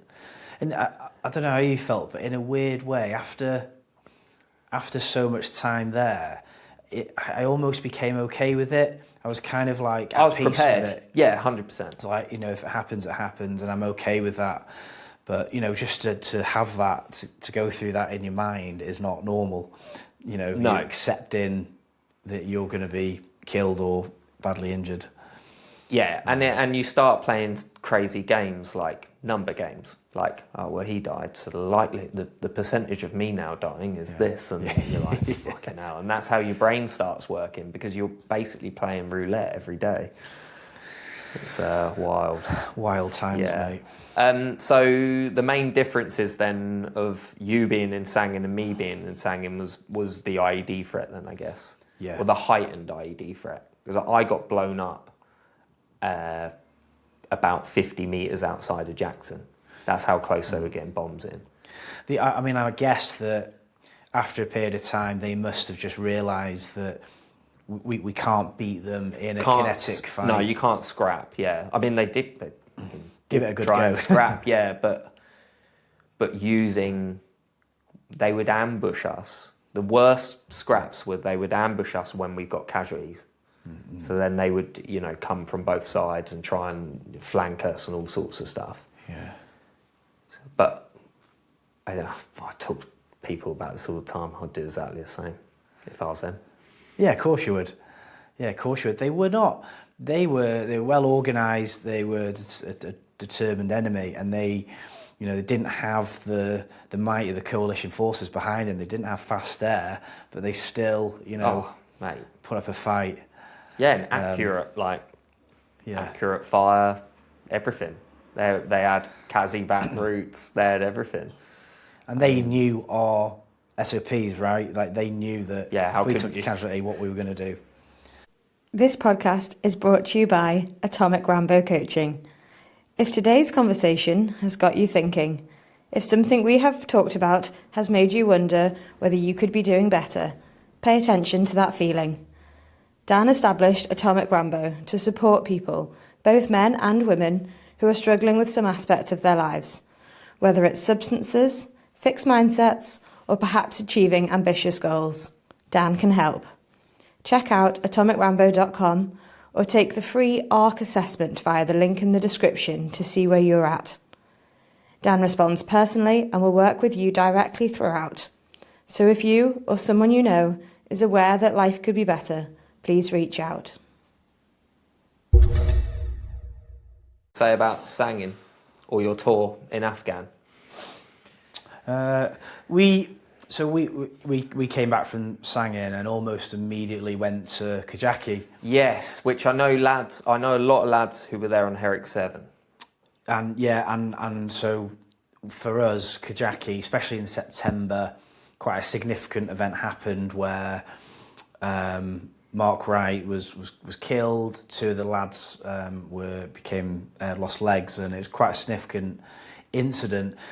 But it was a completely different deployment for us. We pretty much were manning the guns. A lot of indirect fire, massively mined. I think it was one of the most heavily mined areas in the world. Old legacy mine fields as well, weren't they, from the Russian times?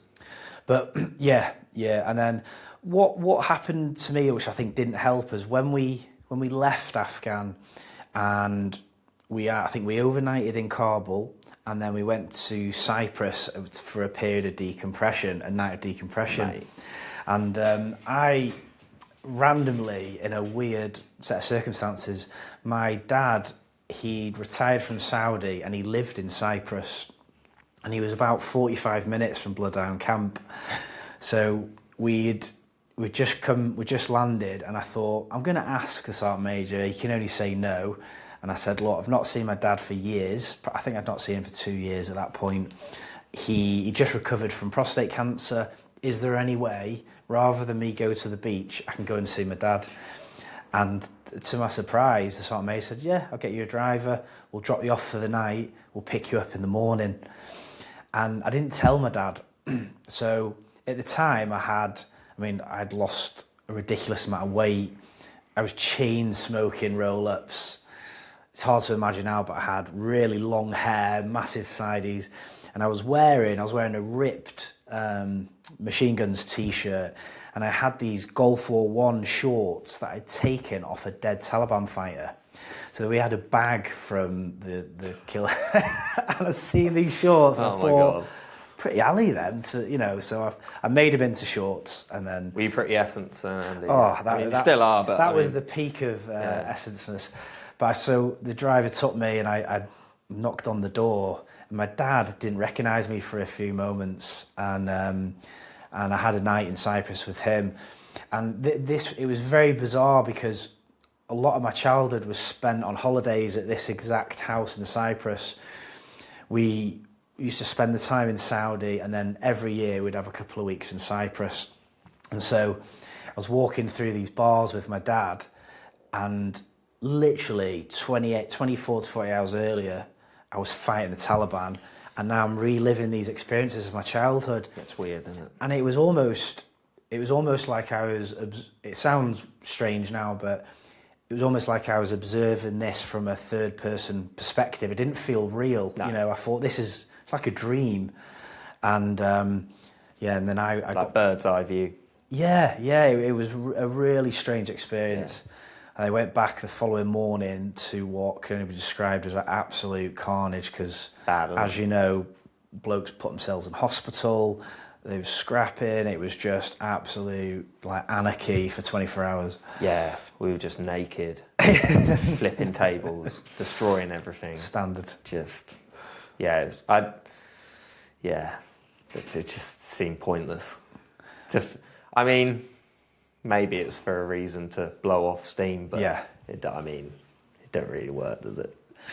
I wonder, I think if there was more of a gradual decompression, would it have helped guys in the long run? I don't Probably know. not. I think maybe the actual reality is you just can't do much other than some gentle integration back into work. Yeah. But I know for me, as soon as I got back to 40, I was then being sent back to RMR. So within a week, I was back and down the pub, just drinking on my own while all my mates were working, and they'd come and meet me and just be like, "Oh, so how was it then?" Yeah. And I'm just like, crazy. Yeah. I'm in my hometown, just drinking down the pub, kind of trying to process what's actually happened, but you got no real chance of you. No. Your brain must just be like, what on earth is going on? So when you come back then, how'd that go? So yeah, so I had this is where it starts to get a bit weird and a bit dark, because I had a whole host of physical medical issues that just came out of nowhere. I went to Afghan. I was in, as fit as anything, no issues. I came back, and my wife at the time was mithering me about it was like a freckle I had. Obviously, I spent a lot of time in Saudi as a kid. I'm a closet ginger at heart, and so I don't. Even though I love being in the heat, my body is hanging out. And 21, they diagnosed me with skin cancer, the most aggressive form, malignant melanoma. Didn't know how far it spread. Didn't know whether it was terminal or what.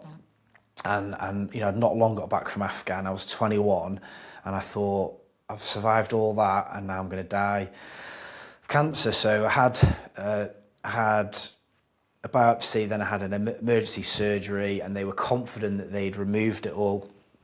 And I mean, don't get me wrong, this whole period of time was just strange, because I just had a son. He was born he was born in November, so he was born like a couple of weeks after I got back. Yeah. So I'm dealing with being a dad. I've now just been told I've got cancer, and I'm trying to process what's just gone on. So then I think they've got rid of it. I go back for a second lot of surgery. They're confident that they've got rid of it, but I'm at high risk. Then I start pissing blood. So I'm like, right, this isn't right. Automatically, my brain goes, well, the cancer spread. Can't be. That's the only logical thing that's happened. Again, I get sent for a load of different tests, and they take a biopsy of my kidney, and they diagnose me with an incurable kidney disease. So I honestly thought that because of the things we were involved with out there, it was almost like a final destination feeling. I thought I should have been killed there, and because I wasn't, I'm now going to die of some painful, incurable disease. So I had all that going on, and then, which is a lot. Yeah, it was a lot to deal with at 21, and then I was drinking. Same as you. Listen up, yeah. Alcoholism runs in the family. Like, my mum's an alcoholic. I've got memories of her drinking excessively. Yeah, and being abusive. And so it was the only thing I could do to quiet what was going on in my head. And it was a weird feeling, because I didn't want to be awake in the day, but I also was too scared to sleep. I was literally scared to go to sleep. And so I got into this really unhealthy routine of drinking, just getting absolutely leathered to the point where I'd pass out. But I'd just stay awake all night, and I'd be listening to music. And then I felt emotionally like numb. It almost felt like dead inside. Just nothing there. Nothing. Yeah. I didn't feel happy. Like grey. I had no feelings. I just had a son. I had no feelings at all about being a dad. I had no feelings about dying, really. I was just in this sort of... It's because you've already come to terms with it. Yeah, I'm in this weird, transient state of just numbness. And so, in a really perverted way, I thought, well, I need to prove to myself that, I still have empathy, and I'm still a human being. So I did the only logical thing that anyone would do. I ordered shitloads of videos off the internet of people being executed. Yeah, that's not weird. in the most barbaric ways imaginable. They were old school video cassettes. Bloody hell. From America, and it was just video after video of people being stoned, set on fire, manipulate in all kinds of the most horrendous ways you can think of. And so I thought, right, well, what I'll do is I'll just watch this, and hopefully I'll feel disgusted, or I'll feel something, and that will tell me that I'm still human, I'm still present. And I didn't feel anything, and I'm still drinking, and it was only going to go one way. And it did, and it but it did save me at the same time. So one evening, we've got my in-laws around, and we're drinking. We're just trying to have a nice meal. We're in the married quarter, and I start play fighting with my sister-in-law, and it's all fun and games. You know, I'm trying to put on a face, trying to show everyone that I'm okay. I think my wife at the time, she knew I wasn't right, but other than the excessive drinking, I was trying to just get by, and we were distracted from the fact that we had a newborn, and I didn't know whether I was going to die or not of this disease. And then we were play fighting, and she throws like a punch at me, messing around, and it happens to connect with the corner of my eye, and I feel pain, like you do if you get hit in the eye. You know, it was like a sharp sting of pain. And then for some reason, I don't know why, it was almost like a switch went off, and all, you know, months of emotion and rage and everything, it just started pouring out of me. Yeah. Crying uncontrollably. Uncontrollably, yeah. And I, you know, I was just in self-destruct, so I just start like leathering myself. So I've clenched fist, I'm just punching myself, crying, and saying, "You can't help me, you can't help me." And you know, it's a horrendous thing for them to have to experience. And my brother, traumatizing in itself, really. Yeah, and I know it was for them. And my brother-in-law, he jumps up from the kitchen table, he rugby tackles me to stop me from being able to hit myself. I fall onto the side of the kitchen top, and I look up, I see the handle of a kitchen knife, pull it out of the holder, and then in front of my family, I'm trying to cut my wrist open. And it was horrendous, mate. I mean, it was like some off a horror story. You know, luckily, I weren't successful. I don't know if it was a genuine attempt to take my life. I think it was more of a cry for help, and I didn't know what else to do. It's extreme, though, isn't it? Yeah, it was. I mean, extreme to the next level, isn't it? And I've had similar. How drunk were you? I wouldn't say I was drunk. I was certainly drunk, but I weren't. I knew what I was doing. You know. Okay. I knew what I was doing. So it's a proper physiological response to you've just been triggered, basically. Yeah, but it saved me, you know. And I went to hospital, and then I was one of the guys from my platoon. He basically stagged on me like on suicide watch, and then I ended up going to the med centre because I was still in, and then that was when I first started seeing a psychologist. Yeah, because I was losing, you know, in terms of his sanity, I was losing the plot. I thought I was like hearing things. I thought I could like see things in the dark. When I think about it now, it's like I was thinking about someone else. That wasn't me, but it was, you know. And I didn't know how to deal with what was going on in my head. Yeah, but you just have no tools. I didn't or what I would say is awareness or even understanding of what was going on at all. So yeah, that 100%. And then so I started seeing the psychologist. It probably went on for about a year. It was nothing other than talking, CBT. Yep, journaling. And that one of the key things he did for me was, I said to him that it's all a blur. Like, I can't distinguish when there was an incident where I shot this guy on a bridge, but I was mixed up between that and the Paddy incident, and I had to go back through the log. Because your mind's put them together because that situation hasn't gone into the memory part of your brain. Right. Yeah. I'm just talking out loud. No. Yeah, but that hasn't gone in there, so it's just a jumbled up, you know, images. Yeah. Of what you think has happened because your brain's basically lying to you in order to stop you from experiencing it. And he said to me, he said, I want you to write down from start to finish what happened. don't worry about the spelling. You know, you can write in crayon if you want to. Just try not to eat them. Try not to eat them. And I did, and that was the foundation really of what the book ended up being.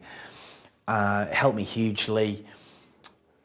A lot of stuff came up from childhood. You know, I had a lot of issues with.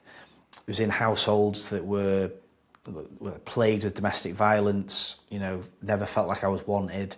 All that sort of stuff come up, and extreme like hyper arousal for bangs. Even now, mate, like I get that. Fireworks and that sort of thing. I can't handle it, and I think your amygdala, it's triggered. And it can't distinguish between safety and danger, and so it does what it did on that roof, and it's just survival. Yeah, it's survival, and then what used to happen historically is I'd have a flashback or a startle response, and then there'd be a flood of emotion, like all that, and don't get me right, it still happens occasionally, but it's manageable, and I know my triggers. It was decided that the best thing for me would be to leave the military, and it probably was at that point, because the battalion were already gearing up for another deployment, and I don't know whether I would have been a liability to myself and somebody else at that time. But definitely. The other thing was that I thought it was just me. I thought, it's just me, I am just weak. And do you know what, leaving and having a different plan, and I continued to see the psychologist. It helped hugely. Yeah, excellent. Yeah, and that shows. I work with some people who've got complex PTSD as well, and so complex PTSD means that there's two forms of trauma, right? I think people think means it's complex. It is complex, but it's made up normally of something in the childhood and then something else. So then they go together. Because I think people think it means that it's like a complicated. It's not. It's just multiple forms of trauma. And I work with people with similar things. And you've just hit the nail on the head. It can be really simple to make it to understand it. You just need to see someone who understands it. Like you said, mainly it was some CBT and a bit of journaling got you to compartmentalize. Oh, this is what's actually going on, and this is why I'm thinking this way. Because the problem is that people with, and it's not always PTSDs. People got all kinds of issues, but unless you understand it and have some form of awareness, it's really hard to sort out. You're not just going to magically sort it out on yourself. You need someone who actually understands it properly. But it can, like for me, the EMDR therapy really helped. It stopped the flashbacks and the night terrors. But like you said, you've managed to, would we say, maintain it? Yeah. And reduce the level? Yeah, 100%. I mean, we're going back 20 years, but it's, a lifetime of your cup being filled. But, I'm in a position now, don't get me wrong, I have bad days, like everybody else. The withdrawal hit me quite hard in 2021 when they pulled out. That unexpectedly, I had a massive dip, and I couldn't put I could put my finger on it. What a shit show! I know. There was how it was done. What we sacrificed in Sangin for it to just And I have a different view on it, because when I left, I knew Americans that were there who said, it's gone. Right. So I knew Sangin was gone. I could be wrong with the dates, 2 or 3 years after I left there. Yeah, okay. And I knew the Taliban had that already. So then when it came to 2021 and everyone's like, oh my God, we've lost Afghan, I was like, we already lost Helmand a long time ago. And the thing it's is just we're never going to get told about it. Yeah, and I knew that, ultimately I knew that would happen eventually, but it just unexpectedly caught me off guard. Of course, yeah, and why wouldn't it? Yeah, all of a sudden it's in your face, in the news, everywhere. Yeah.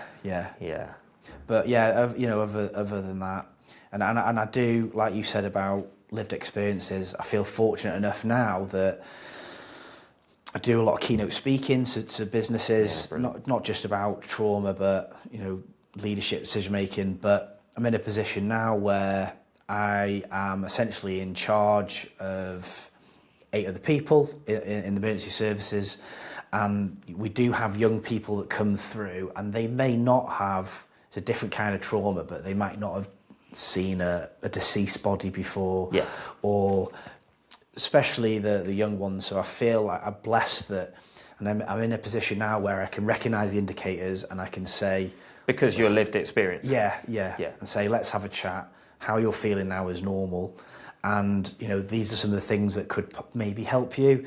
And if that doesn't help you, I'll signpost you to professionals, to someone that can go that extra mile. Yeah. So just for the purpose of the podcast, you are now a fireman, right? Yeah, firefighter. And which I think is a great job. I also think it's a really hard job, and I think it's great that you've gone into that after having PTSD. I think some people would be like, I'm not going to do something like that because RTAs, all the stuff you're in and around could be quite triggering. But I also think that shows a lot of strength and also character from yourself. So you've left the military, medically discharged. Yes. Then you would think you would stay away from all this stuff, but you didn't. So then what did you go into after this? So I still think I'm so fortunate, because you'll be the same. I know so many guys that, being medically discharged, it gave me a chance to start again. So many guys that were kicked out and they needed help. They were traumatized individuals, and they've got into a scrap downtown, they've been kicked out, they've gone to prison. Luckily I had a resettlement program. I didn't have a clue what I was going to do, and the only thing I thought I could do that I was good at was close protection.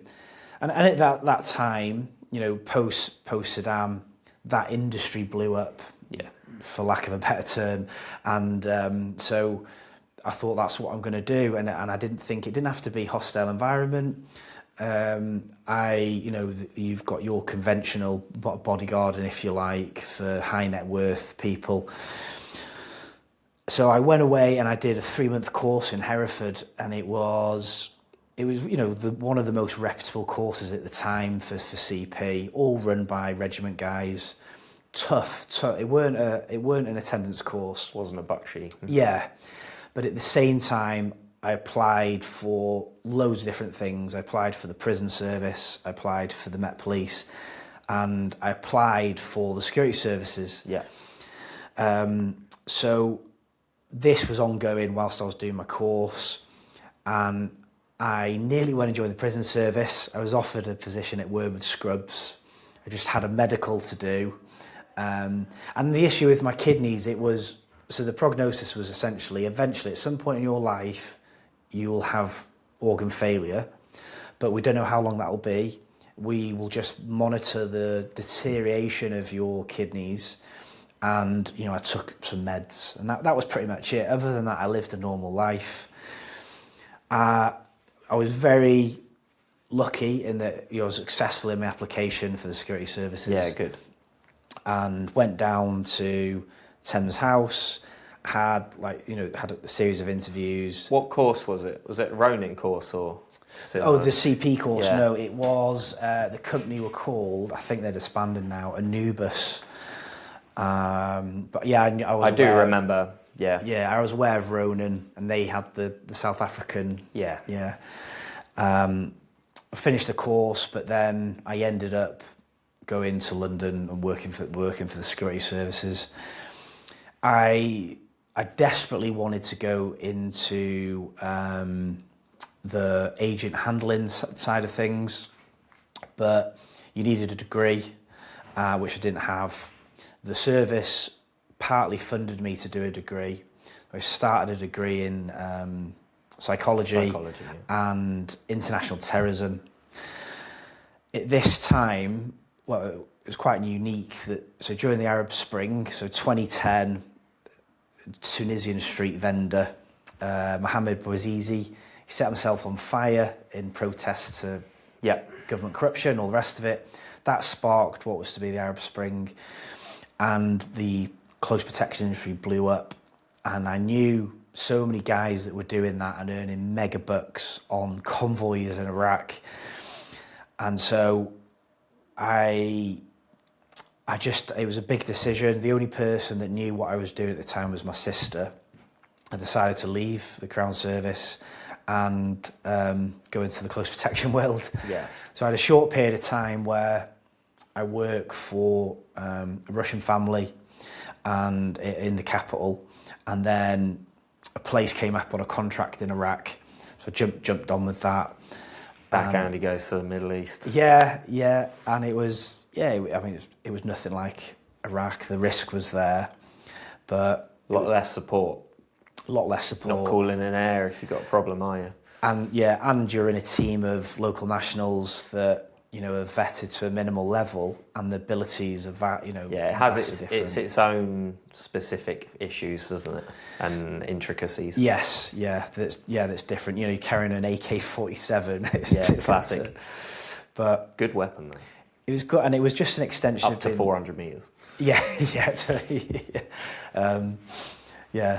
Maybe not as accurate, but does the job, And yes, I did that I was on a rotation for years, working for an American client, and then I ended up going freelance. So an opportunity presented itself for me to work directly for companies as a consultant, and it varied from surveillance work, both in the UK and abroad. I did a period of time working undercover for like months at a time. I was going to say, for people that don't understand this, Andy was doing some pretty Gucci stuff, some actual sneaky beaky, watching people. It was good, but it was. It's intense, though. I bet. It was intense, and it had its. It was difficulties because I was freelance. I'd go through months where I had loads of work and it was brilliant. You contract after contract, but then, you're sort of scratching around for bits and pieces of work, and it's good. People make a career doing that. I did it for 10 years, and then that's good. Longer than you were in the military. Yeah, and it was great, and I was exposed to traumatic incidents, nowhere near the level of Afghanistan, more from witnessing like the suffering of the civilian population in a war-torn country, especially Mosul and Syria. The sort of the impact of war on them it's not great. So one of the last gigs I did was in 2014. ISIS pretty much walked through Mosul and challenged, declared it part of their caliphate. And then in 2016, the Peshmerga Kurdish fighters and the Iraqi special forces, they took Mosul back from ISIS, deployed out there with a media team to report on what was going on. And fantastic. I mean, we were going into tunnels where ISIS fighters were there hours earlier. They shaved their beards to blend in with the civilian population to try and escape, And it was dicey because, and I get it from a media point of view, they need to report on the story.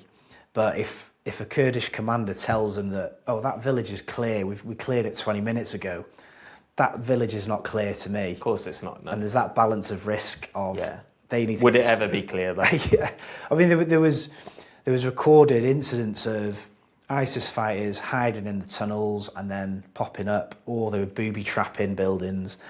So I was happy enough to go within a safe distance, but we're not going walking through all the buildings. You don't want to be too inquisitive, do you? No, your life's already. I'm already on borrowed time. It's like me I try to really be specific in things I do now, because I'm trying to lower my risk, like exposure to risk. Yeah. Like I've done some really high level, like climbing big trees, and like the risk levels are really high. I was in the Marines before. Yeah. That was dicey. I do high altitude mountaineering. I've almost copped it in terms of hobbies, you know, that's what I mean. Yeah, put yourself, but it's the same with that. Like, I knew guys in the Marines who just needed to look around that corner. I need to look in that hole. I need to find out what's going on. And fucking, you know, and some of those lads found out the hard way, you know. Yeah, like, and it comes with experiences, doesn't it? Yeah. And maturing, and as far as I was concerned, that was what I was going to do for a long time. We, one of the companies I worked for, we would run in-house courses for NGOs, journalists, government agencies. Nice. Brilliant, you know, just 2-week course, cover everything from surveillance manoeuvres to pre-hospital care. Med and say again, sorry. And med. And yeah.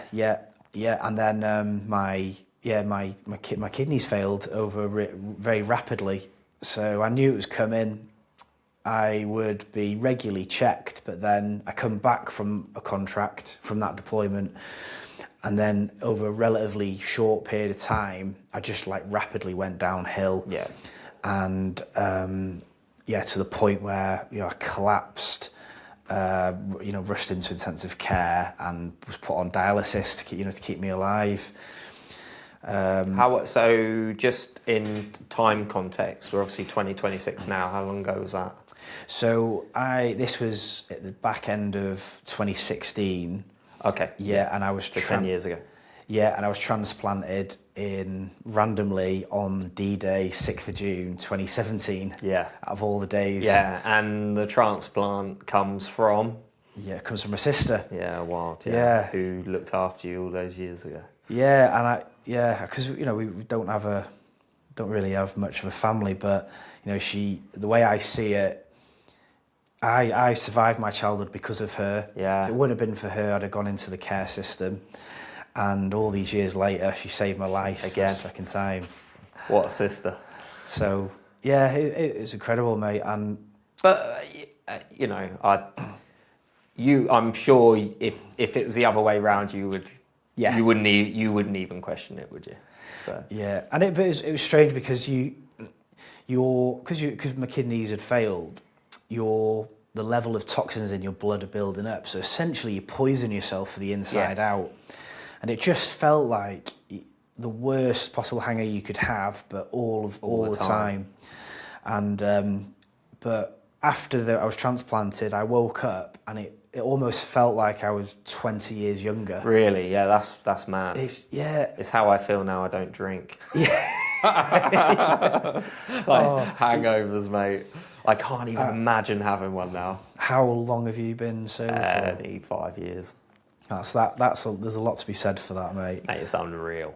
I am on that path. I'm not quite there yet, but it's not the be all and end all. It's not you quit drinking and life's just magically better. Yeah.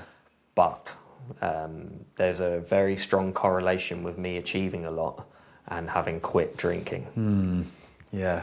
And also being way better at dealing with PTSD, stress, anxiety.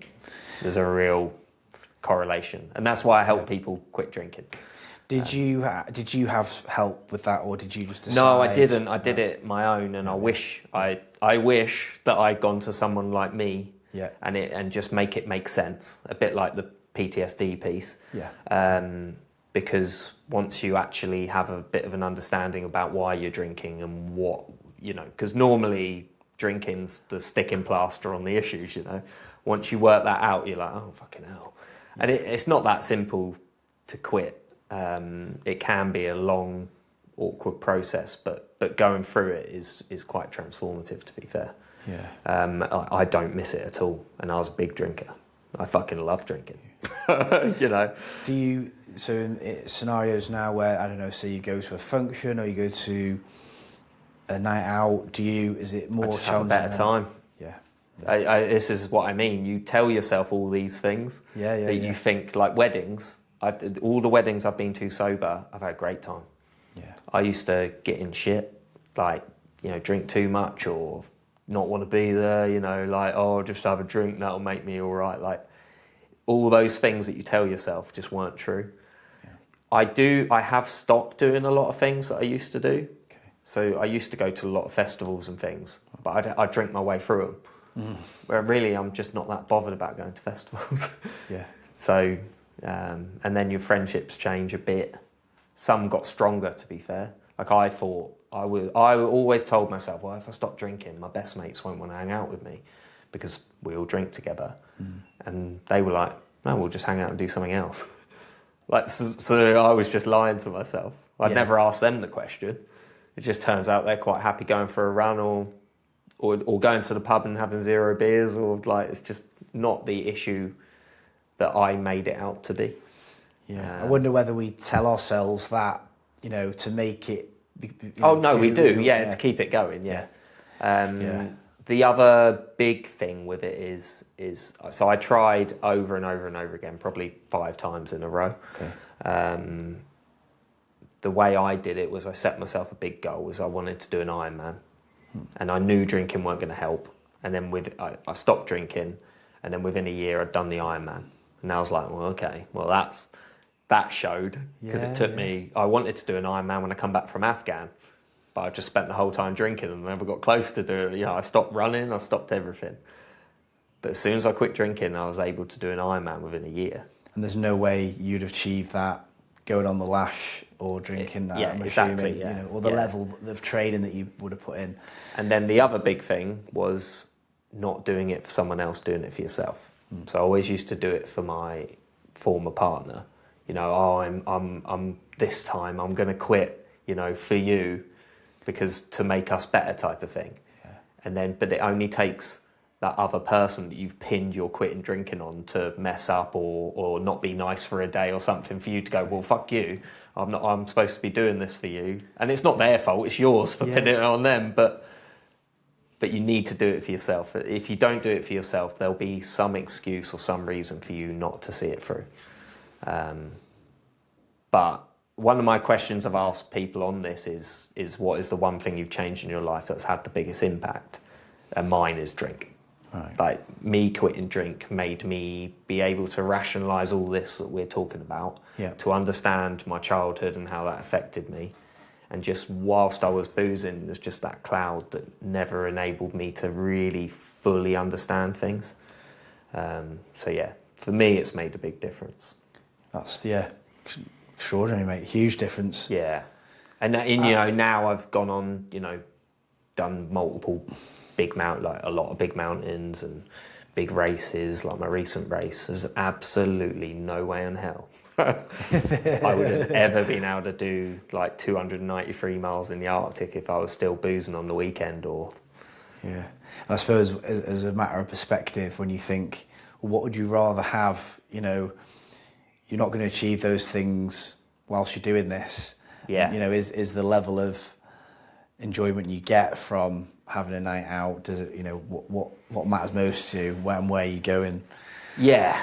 Yeah, and when you're honest with yourself, like, I love the pub. I still go to the pub. That's fine. Yeah. But fucking hell, the next day when I wake up with a fresh head and other people have got a banging headache, I'm like, yeah, fucking no way am I going back to that. It's that simple for me now. But it is also, of all the things I've done, I think it's the hardest thing I've ever done, was quitting drink. Because of everything it comes with. So I'd say for people that are thinking about quitting drinking, it's not all like some easy road that just gets better, because your life changes in ways that you never ever thought. Like, I wouldn't be sitting here with you if I hadn't quit drinking. Yeah, and you've had a good run at it, you know what I mean? Yeah, I had a good, exactly, yeah. I've had a fantastic run. Yeah, I was a pro drinker for sure. Yeah. So you still drink a bit? Yeah, a bit. I do think... Yeah, I do think that, without a shadow of doubt, my what I want to achieve would be helped by me not drinking at all. So my relationship with alcohol has changed dramatically. That said, you know, there are still times, remember Sunday being one of them, where you get a taste for it, and then you've got 3, 4, 5 days of regret and hating on yourself, That's my which point. isn't healthy. But interesting what you said about like some of the races you've done. So I've now recently discovered ultra running and fell running, and what I have found is that, I mean, it's nothing on the scale to what you're doing. It's all hard. But yeah, I've got an ultra in the Brecon Beacons coming up, and 50k. 50k, yeah, 50k. I've got a few bits in between there as part of training, like fell running. I mean, I've been watching your Strava. It's good. You're a good runner. It's like fell running as a sport is disgusting, but I love it for that reason. Mate, it's amazing. You just for the head and mind and yeah, I love the map and compass. There's no path. Just see that feature there. Go up and down that a few times. I love it, and I do think that is what I need to focus on and having some long-term goal. And what I found is by having something to train for. As a result of that, my drinking's been drastically reduced to nearly nothing. Because you got a goal, and that's what I mean by having a goal. But I do think it'd benefit from just stopping, and I know that would be incredibly hard, but not unachievable. Would it be incredibly hard because you pin a lot of your identity to it? Yeah. Oh, yeah. Without a shadow of doubt. Without a shadow of doubt, and you almost don't. I mean, like most of us. Start drinking when you join the military, you almost don't know a scenario where you are out and you're not drinking because you've always done it. Yeah, exactly, and the culture we come from, the drinking army, the drink culture in the military. So, and when you lay it out, where is it you're going and what is it you want to most. What you want to achieve. The answer is right there for you, if that's holding you back. Yeah, it's what's important to you. And what's important to you isn't the things that it used to be. Yeah. It's changed, isn't it? And that's why you're starting to question whether alcohol lives in your life, isn't it? And then becomes the performance piece. Like, how do you want to be this guy, or do you want to be the guy that crushes the ultra? Yeah. That's the difference. And the other thing is, I don't want to get to an age where I think, imagine what you could have done if you weren't hungover. Because for me, it's not the next day. I can pretty much go on a night out and I'll feel fine, but my level of productiveness, my sleep. So I might have a few days where I don't do anything, as opposed to getting up early and actually, it might mean eating bad food or missing a training session. It just has a massive effect. Yeah, it has an accumulative effect. Yeah, that is that's the big thing with drinking, is it's not the next day. It's all the things that happen, the eating bad, and especially if you're trying to do... So obviously I'm a little bit interested in ultras and stuff. Yeah. And I had a massive break. I've only been running again for the last 3 years or so. Right. But I used to be a good runner, so it's kind of slowly coming back. I'm nowhere near as quick as I used to be, but I can still put out long distances. Yeah, you've got it. It's in there. It's all in here, yeah. It's in here, yeah.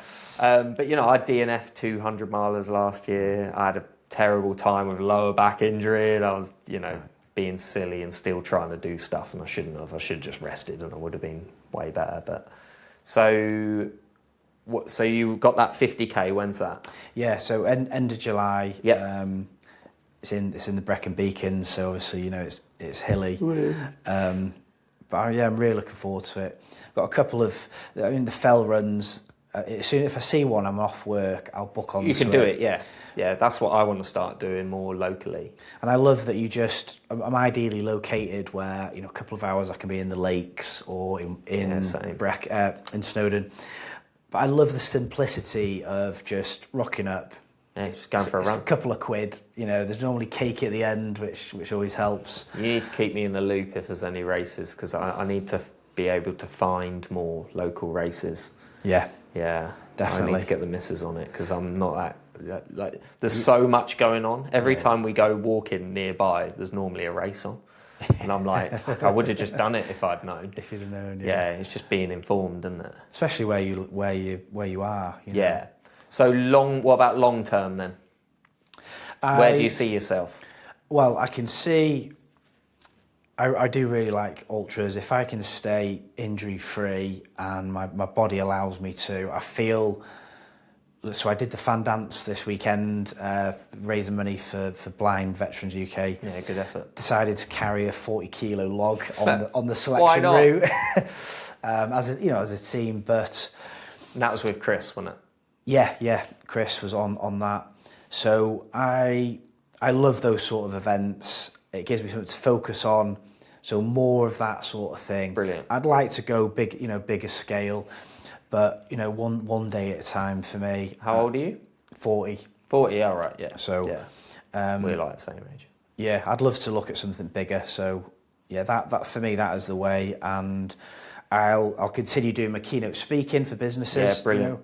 And I just think if people buy into a lived experience, it doesn't matter. It could be anybody from our generation of being in the military at that time. More than happy to talk about it. And I love what I'm doing now with the fire. It's a fantastic career. It's almost like being in a section again. Yeah, I was going to say, so the fire service, although obviously with your PTSD background and stuff, like I was saying, I think it's great that you've gone into that, but it also gives you a lot of what you had before, doesn't it? Yeah. Like camaraderie, purpose, Yeah. a little bit of it's exciting, it can be exciting. See, it ticks a lot of boxes, doesn't it? It was your missus that said you should do it, wasn't it? Yes. Yeah. I Listen to the missus. Yeah, always. It was just after a year after I was transplanted. I wasn't going to go back to work in the Middle East, and she said, Good, yeah. "Why don't you consider this?"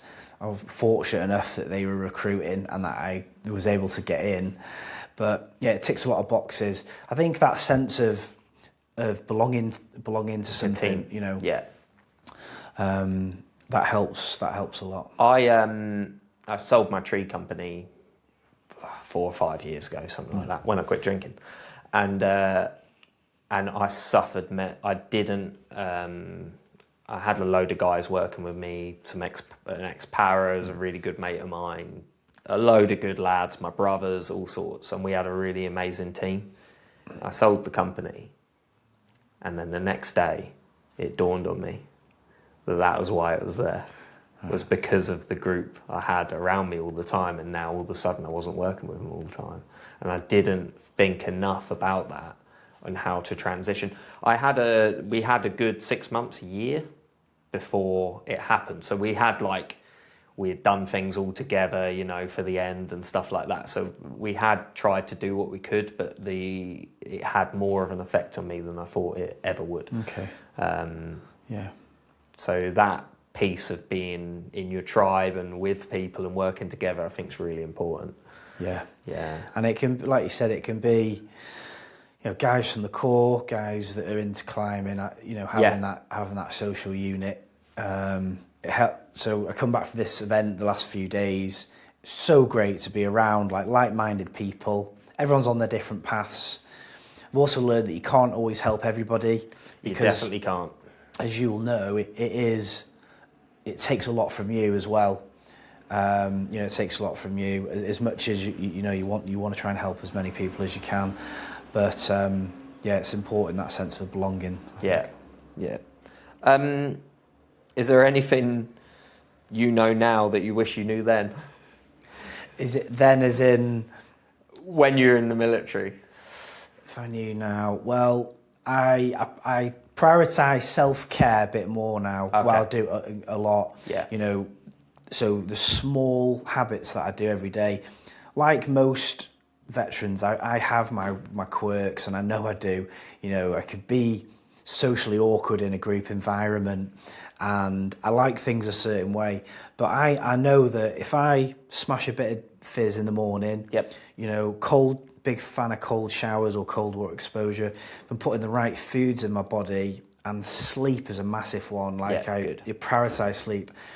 I'm just so much more of a better person, well-rounded. It's going to put me in a position to, when things do go wrong, which they inevitably do, to handle that better and it not to have... So doing the simple things consistently. Yeah. Yeah.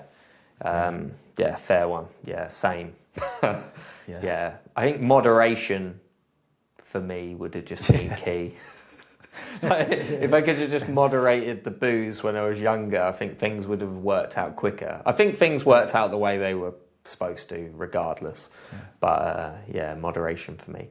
And that piece that I normally ask people, what's one thing that you've changed that's made the biggest difference to your life? One thing that I've changed from when I was in the military, that's... Just one thing you've changed in your life that's had the biggest impact. So for me, it was booze. So quitting the booze just fucking transformed everything. Is there anything you've changed? Probably writing. Writing, yeah. Journaling. I'd recommend it for anybody. That was the reason, obviously, the book came out of it. Like so many of us, we live our lives at such a pace, and we're all in the same position. We all have bills to pay, we have a career, we have family and friends. For me, even just a few lines of journaling, it helps offload what's going on in your head, and it's something I didn't do when I was in, but every day now I'll try, and that's amazing. A lot of the time it's just gibberish, but it helps. Yeah, but sometimes the act of doing it that matters more than what you've written down, doesn't it? Yeah. I'd recommend it to anyone. Yeah, that's a great answer, and especially I set up this podcast to help my clients, and a lot of people I work with are like, I just don't want to write. So it's good hearing it from someone who actually you never used to write, and now you've written a book, and the book's great as well. Like the book's genuinely brilliant. Appreciate you saying so, mate. Thank you. It reads really well. I've read, as you asked, I've been reading a lot of books, so it is a really great book. So where can people find your book? Because it is a great story. Yeah, so Amazon or Audible, it's paperback, hard. It's in all different formats. I self-published it. Yeah. So Amazon. I've got a website, beyondthedropzone.com. It's all. Yeah, because you've got that the Velcro patch. There's merch. Only a little Andy's bit. Got merch. Yeah. I love it. So, I can't help myself, kit, Ali, clothing. So, cheers. Mate. Excellent. And anything else you want to add? No, just thanks for having me on. Absolute pleasure. Yeah, genuinely. And for me, I've been really looking forward to it because it's just sitting down with someone who's been to Sangin. Just because I don't meet that many people who've actually experienced similar to what I have. Like we said, it's an exclusive club. Mate, it is an exclusive club, and if you came back, you were lucky. Yeah. And then if you came back and still survived after that, you were lucky. So, thanks, Andy. Thank you, mate. Genuinely. Thank you. Thanks, mate. Cheers. Legend. Appreciate that. You good? Yeah, I'm good, yeah. The recording, did it go as you... Yeah, I think so. Hoped, yeah?